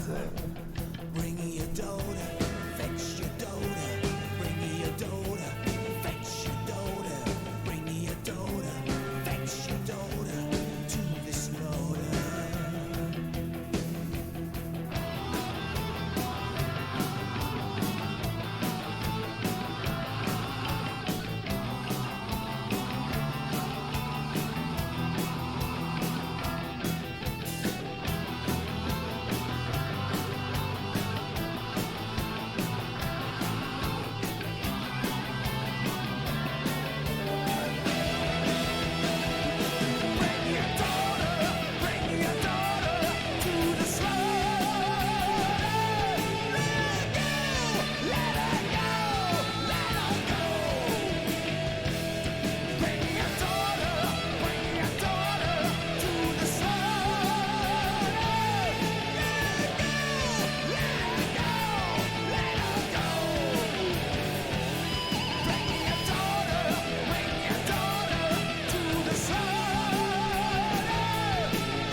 Alright, that was Bring Your Daughter to the Slaughter.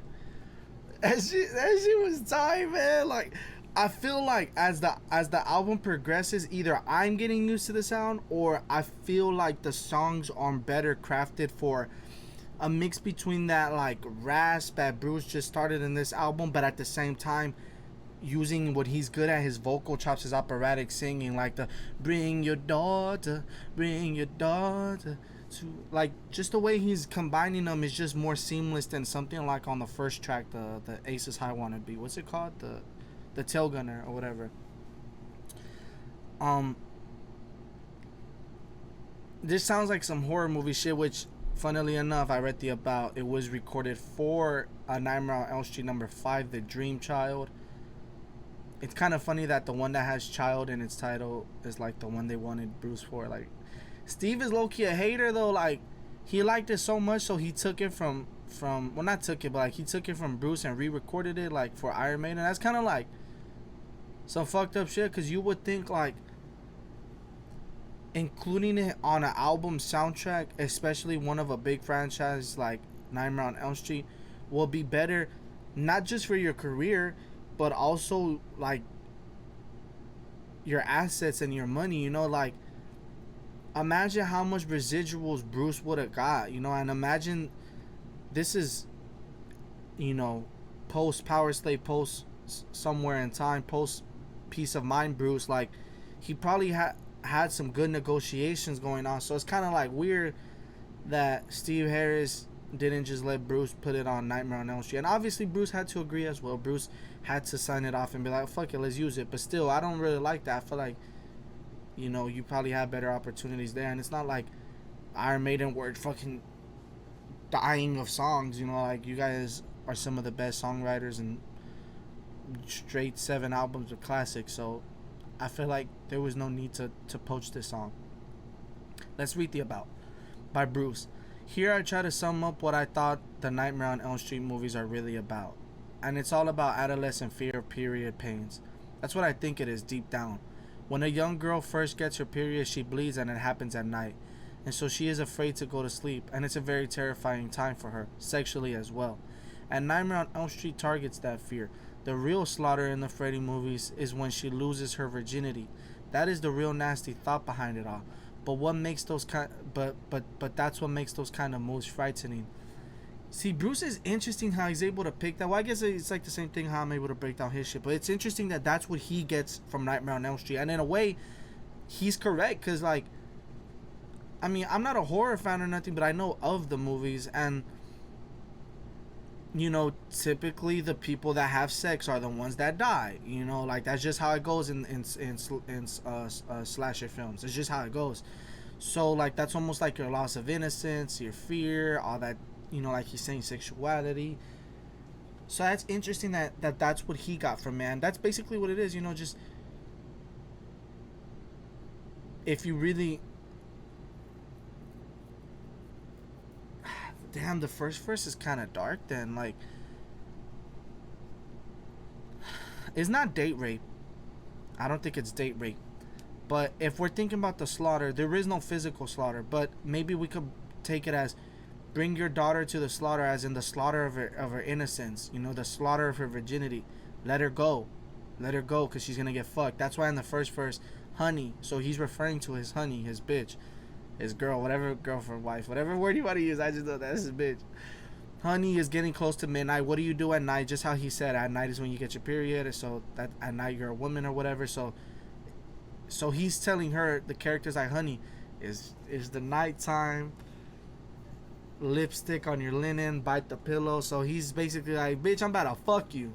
You know, that's basically what this was saying. And then now it's daybreak, the sun's creeping, no patent remedies for the heartache. So maybe it was date rape situation where she's like, she didn't really want to do it, but she ended up biting the pillow, like not making a noise, just humble pie, empty words, get down on your knees, you know, suck my cock, basically.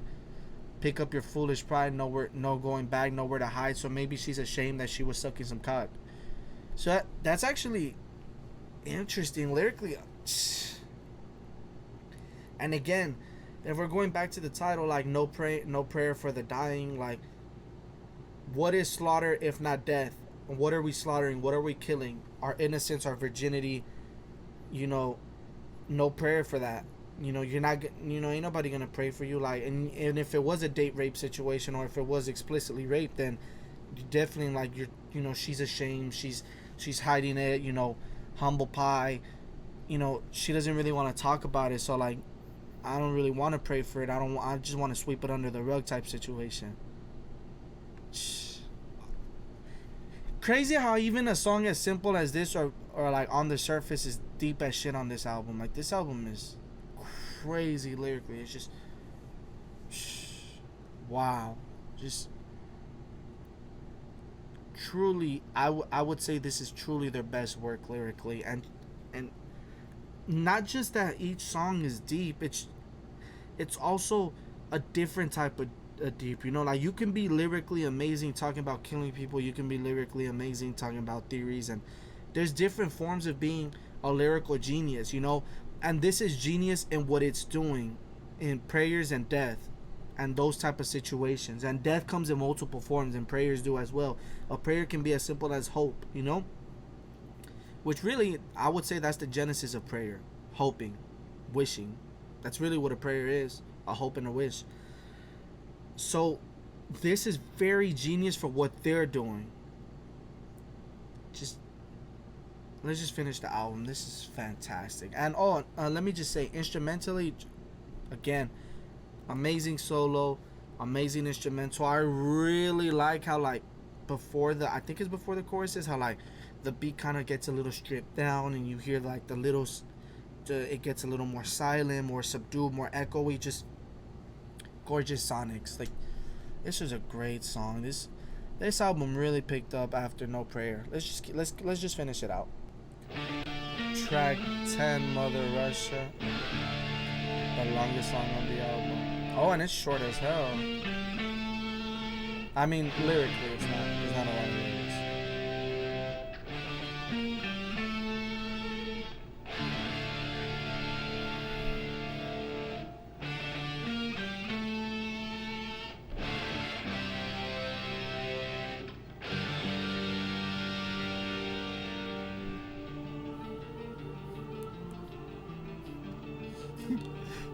This sounds like 7 Son of a 7 Son. Like, this belongs on that album so far. Reminds me of Alexander the Great, seventh son of a seventh son.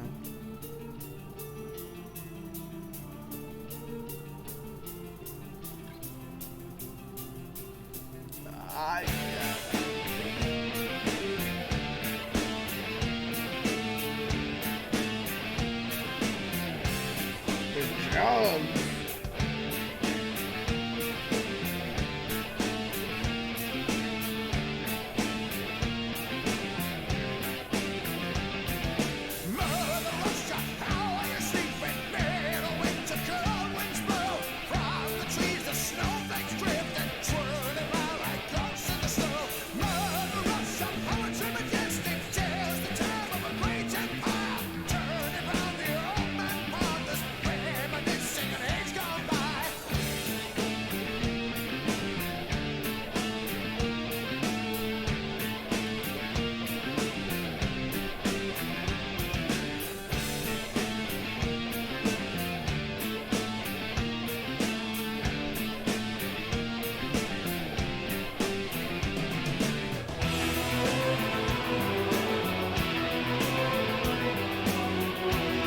It sounds like Seven Sun, man.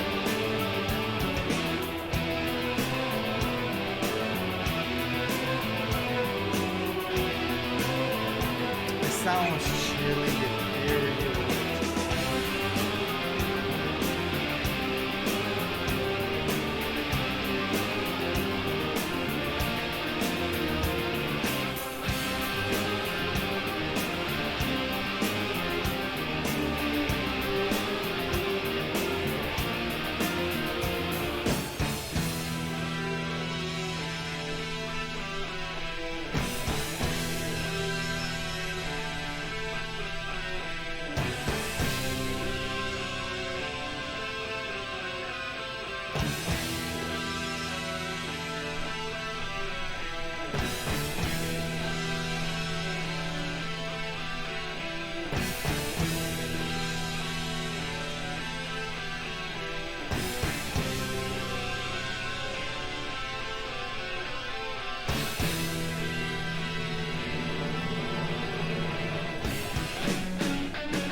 This is Dave Murray. And then at 337 is Danny. Sounds militaristic.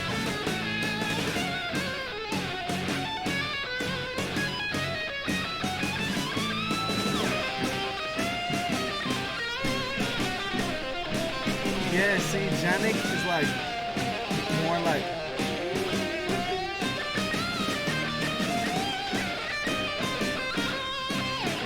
and then at 4 minutes we're trading back to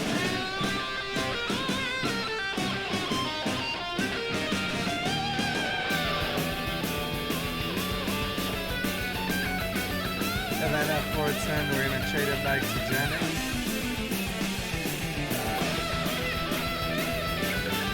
Yeah, see, he has like a more. I don't know if you guys get what I'm saying. Then this is Dave.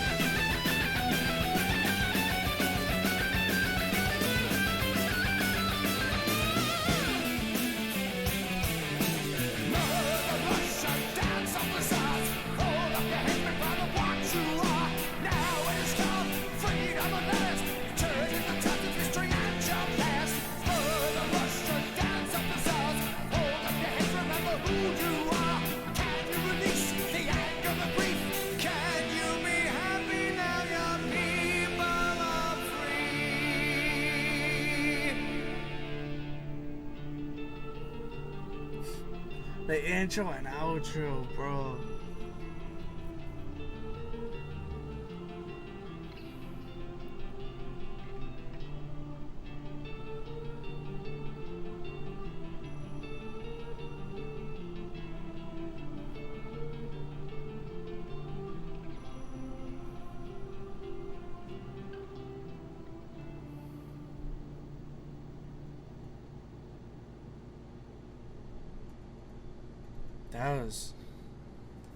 That was a tight outro. I love when they do their epic outros. Like, Let me talk about the song real quick, but just real quick, let me talk about this little part because it's on the tip of my mind.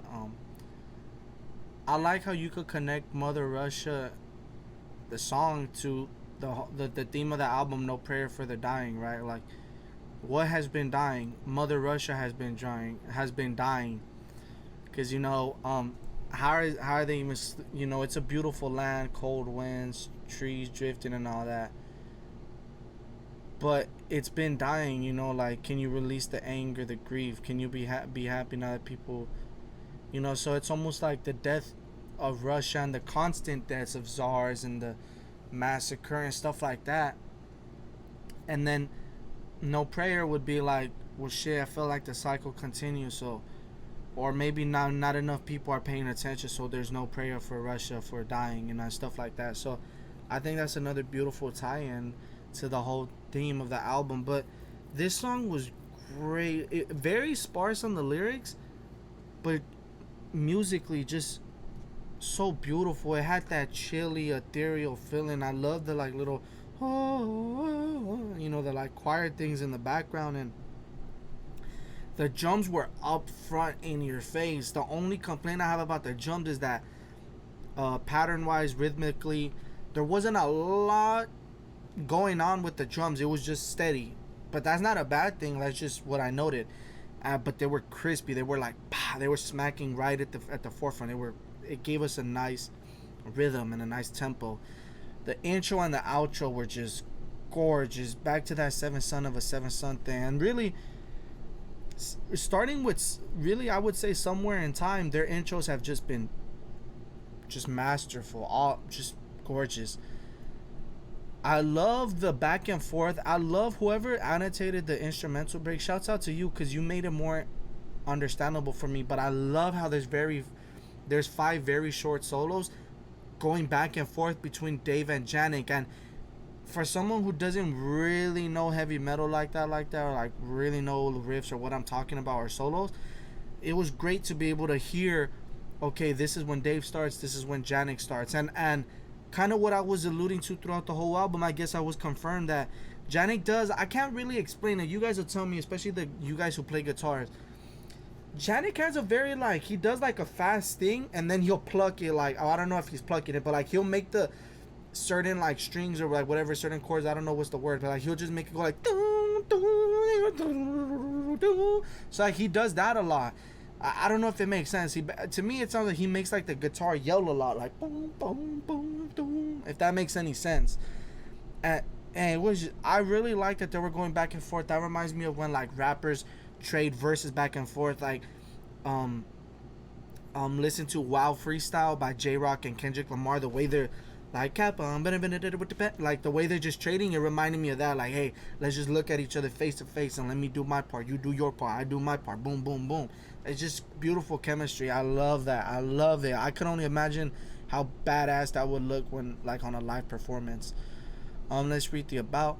Songs about the tragedy of a great land, incredible history, but being overrun and people being massacred for centuries. And this song says, wouldn't it be great if Russia could get itself together now and live in peace? Yeah, I mean, Bruce worded it the best, he's the guy one of the creators of the songs, And like he says, that he's, a poetry majestic, great empire, but turning around the old man ponders, reminiscing an age gone by. So there was a good age, there were good times, but they're long gone. There's no more of that age. Dance of the Czars, basically like, okay, czars, war, so many wars, but still be proud of who you are. And so just great lyricism, even if it was very short, the lyricism, like there wasn't much to it, but a great outro, just beautiful. Another great song. Let's head into the final thoughts. Alright then, yeah, I'm gonna keep it pretty short, because honestly, this album, I said a lot of what I wanted to say in between every discussion, but just let me say that honestly, I could see why you guys say that it was a 7 album run, not an 8 album run, not a 9 album run. No, it was a 7 album run, because this sounds like we're heading into and I don't want to say it, but like it sounds like we're losing our steam and we're probably heading to the dark times already. Cause I know a lot of you guys were saying something about like, I think the X songs that the when Bruce leaves is like the dark times, but whatever. But I feel like you could hear that it's the magic is kind of losing itself, especially in the first two tracks. I feel like I think Bruce is just trying too hard to sound cool. Honestly, that's the biggest thing I could pull away from this album. I feel like Bruce is just trying too hard. And sometimes he nails the landing. Bring Your Daughter to the Slaughter, the submarine song or whatever, the running silent, running deep. I think that's what it's called. He has moments where he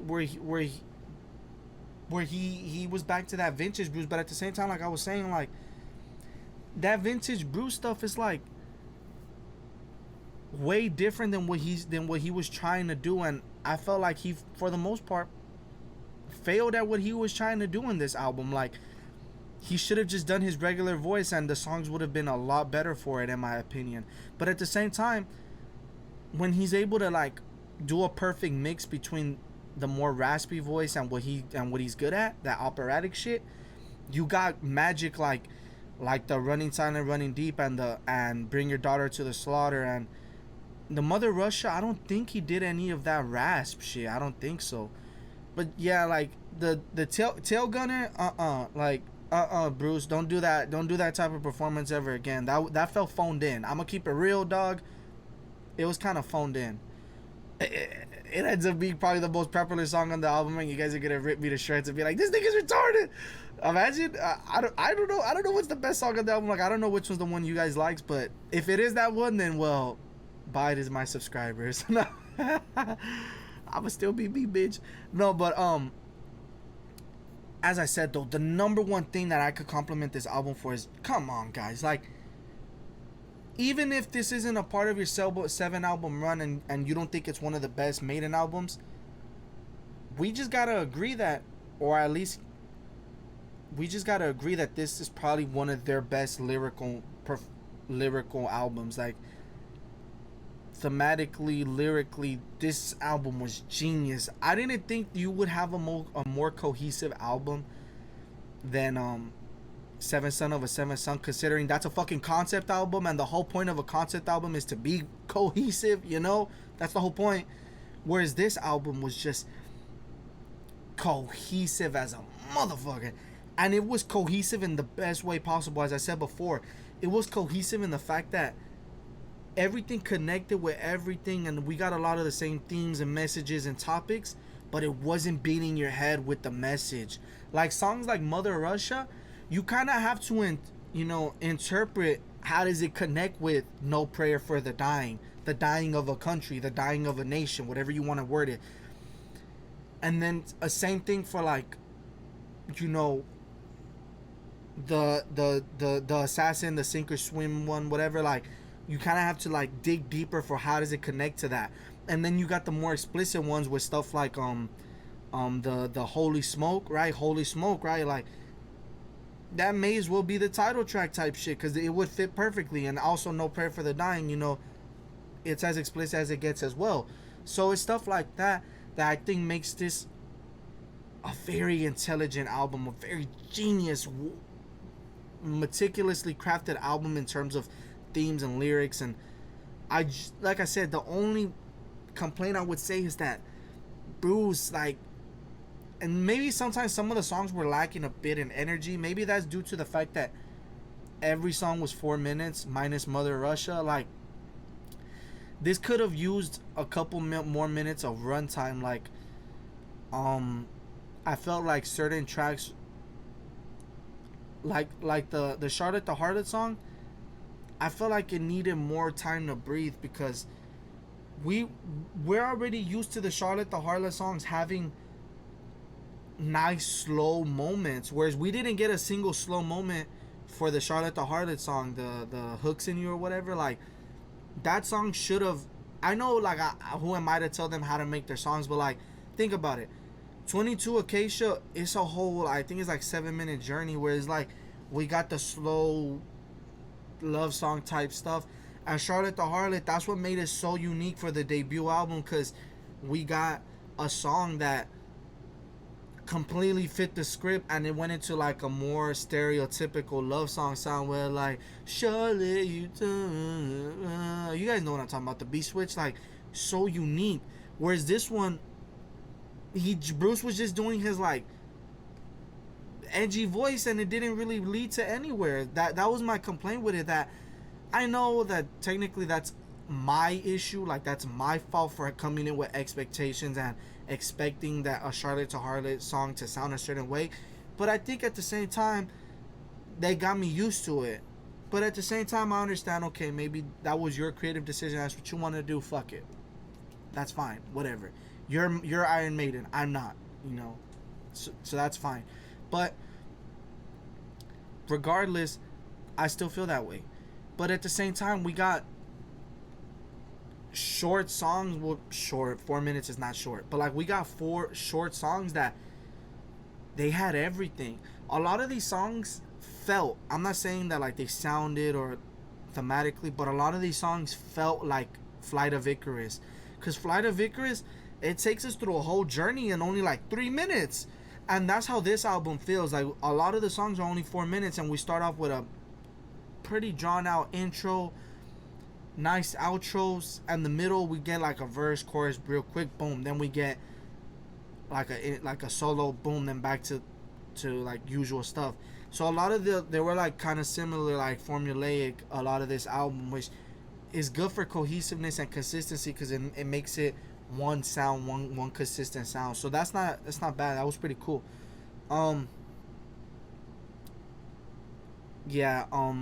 Let's get into the 4 C's real quick.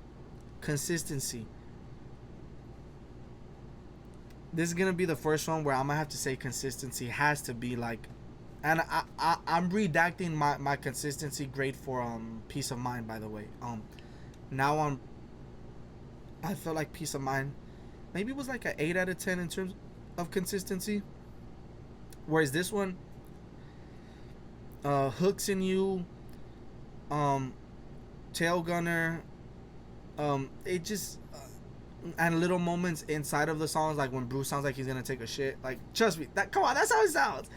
Just little stuff like that make me say that consistency, this album is probably like a 6 or a 7 out of 10 out of consistency. Like this isn't caught somewhere in time. This isn't somewhere in time where every song has a good argument for being the best one.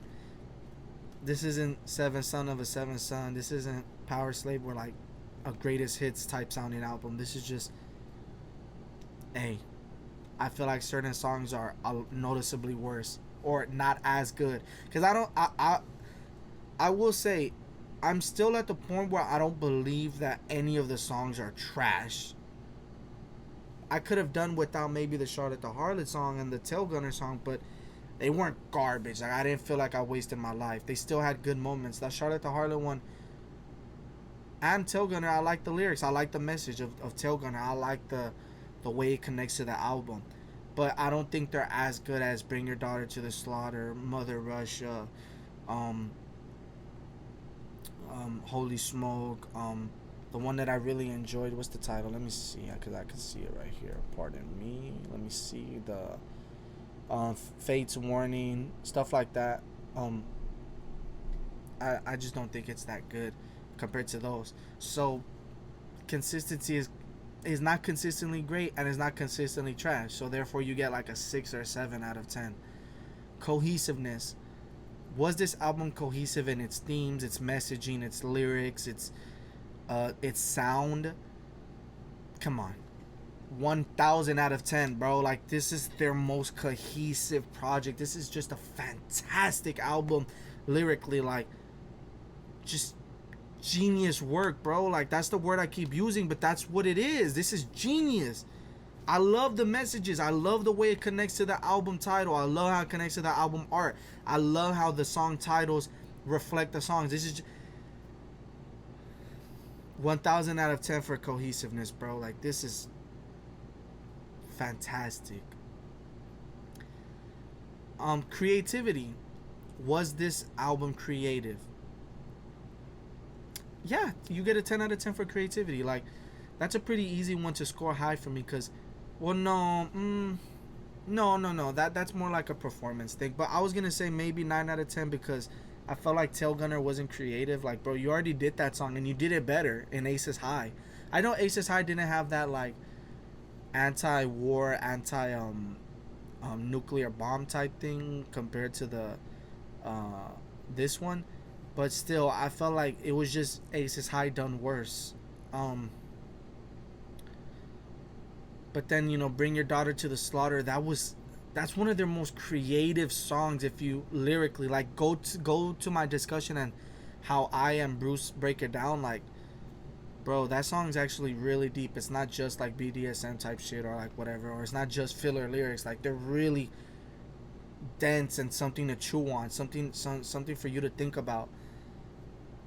Um, at this point, it's they're I give them a pass on creativity for like their interpretations of media. Like, at this point, that's what they do. Like, so that's why I don't have an issue with like Run Silent, Run Deep, being a like that movie or whatever about sinking shit. Like, that's par for the course with Iron Maiden. Um, Holy Smoke was creative. I love the idea that this is quite literally holy smoke. Like, that's genius. It's just so creative. And the balls to do what they want. The balls to make a song like that, honestly, because Christians, them niggas don't play. But so yeah, so for creativity, come on, like, it has to be a 10 out of 10. They've been consistently creative. If you want to be pedantic, you could say that some of the creative decisions weren't that good. Namely Bruce. If you want to be pedantic, you could give it a 9 or an 8 out of 10. But I'ma still say 10 out of 10 because Mother Russia, Bring Your Daughter to the Slaughter, Fate's Warning, those very creative, just creative as hell. Consistency, cohesiveness, creativity. And the final C, conciseness or concision, whatever word you want to use. Was this album concise? And here's where I'm actually going to lose a couple of y'all, or I might not make any sense. Normally, I would say this album is a 10 out of 10 in terms of conciseness. It's pretty short. It's 10 tracks, 44 minutes. But here's where I'm going to actually deduct points. I think it's too short. It's too concise. Right? Because the other ones, yeah, like the first album was like 38 minutes, but it was like 8 songs. The same for the other ones. The ones that were 40 minutes, there were like 9 songs, 8 songs. I feel like making every single song 4 minutes minus Mother Russia made some of the songs a little too short. We could have took out Tailgunner. Realistically, we could have removed Tailgunner and add those 4 minutes to lengthen the other songs. Really, like, that's what I feel like they should have done. So on a rare grading, I'm actually gonna say that this is too concise, and because it's too concise, you don't get a 10 out of 10 for conciseness. You get a 7 out of 10 because every song is 4 minutes minus Mother Russia, and it just leads to everything having a homogeneous sound and too sparse for certain tracks and stuff like that. So yeah, like, I don't know, I just felt like it was a little too concise. But at the same time, if you want to give it a 10 out of 10 for conciseness, I wouldn't be mad at it either, because again, 10 tracks, 40 minutes, hey, it's pretty fucking good. But as I said before, either way, it's not the worst issue to have to be too short, because it's always better to be too short and you want more than to be too long and you want to kill yourself. Because you could always release a second album, a third album, an album within the same year, and that could have the tracks that you omitted. You could always do that, but you can't go back and re-edit your initial album to make it shorter. Once you release it, that's what people get. So yeah, on the whole, I know that like the grading, like the individual C's doesn't truly reflect the grade I give at the end. That's just how I feel. But on the whole, just on an initial listen, I'm gonna give this album a a 7 out of 10 maybe. And for my gradings, a 7 out of 10 doesn't mean 70%, meaning C, meaning average.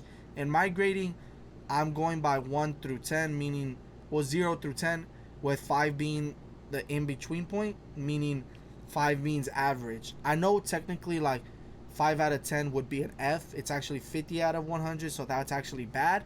But in my scale, 5 means average. And anything past that is better, good, great, best is masterful. You know what I mean? So from 0 to 10 with 5 being average, we had average songs like Tailgunner and stuff like that, but we also had bangers like Mother Russia and Fate Warning. So I'm gonna have to say, like, it's above average. It's definitely on the higher end between 0 to 10, but it's not at the highest end. So I would say 6 or 7.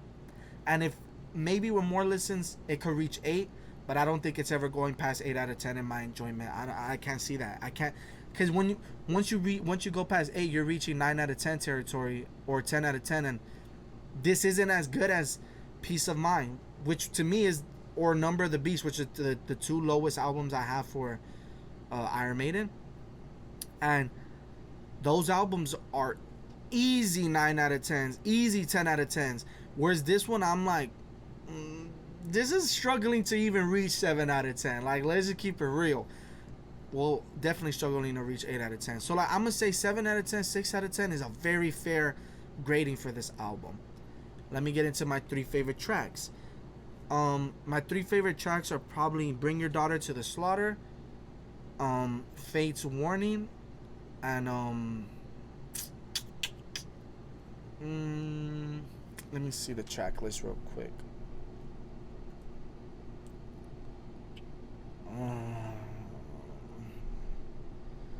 I kind of want to say Mother Russia, but I did like the title track, No Prayer for the Dying, and it is the only slow track on the album. Well, I mean, we have slow moments like Mother Russia's intro and stuff like that, but I did compare it to Peace of Mind. So, okay, my 3rd favorite track is No Prayer for the Dying. My 2nd favorite is Bring Your Daughter to the Slaughter, and my favorite is Fate Warning. I really like that song. I really like it.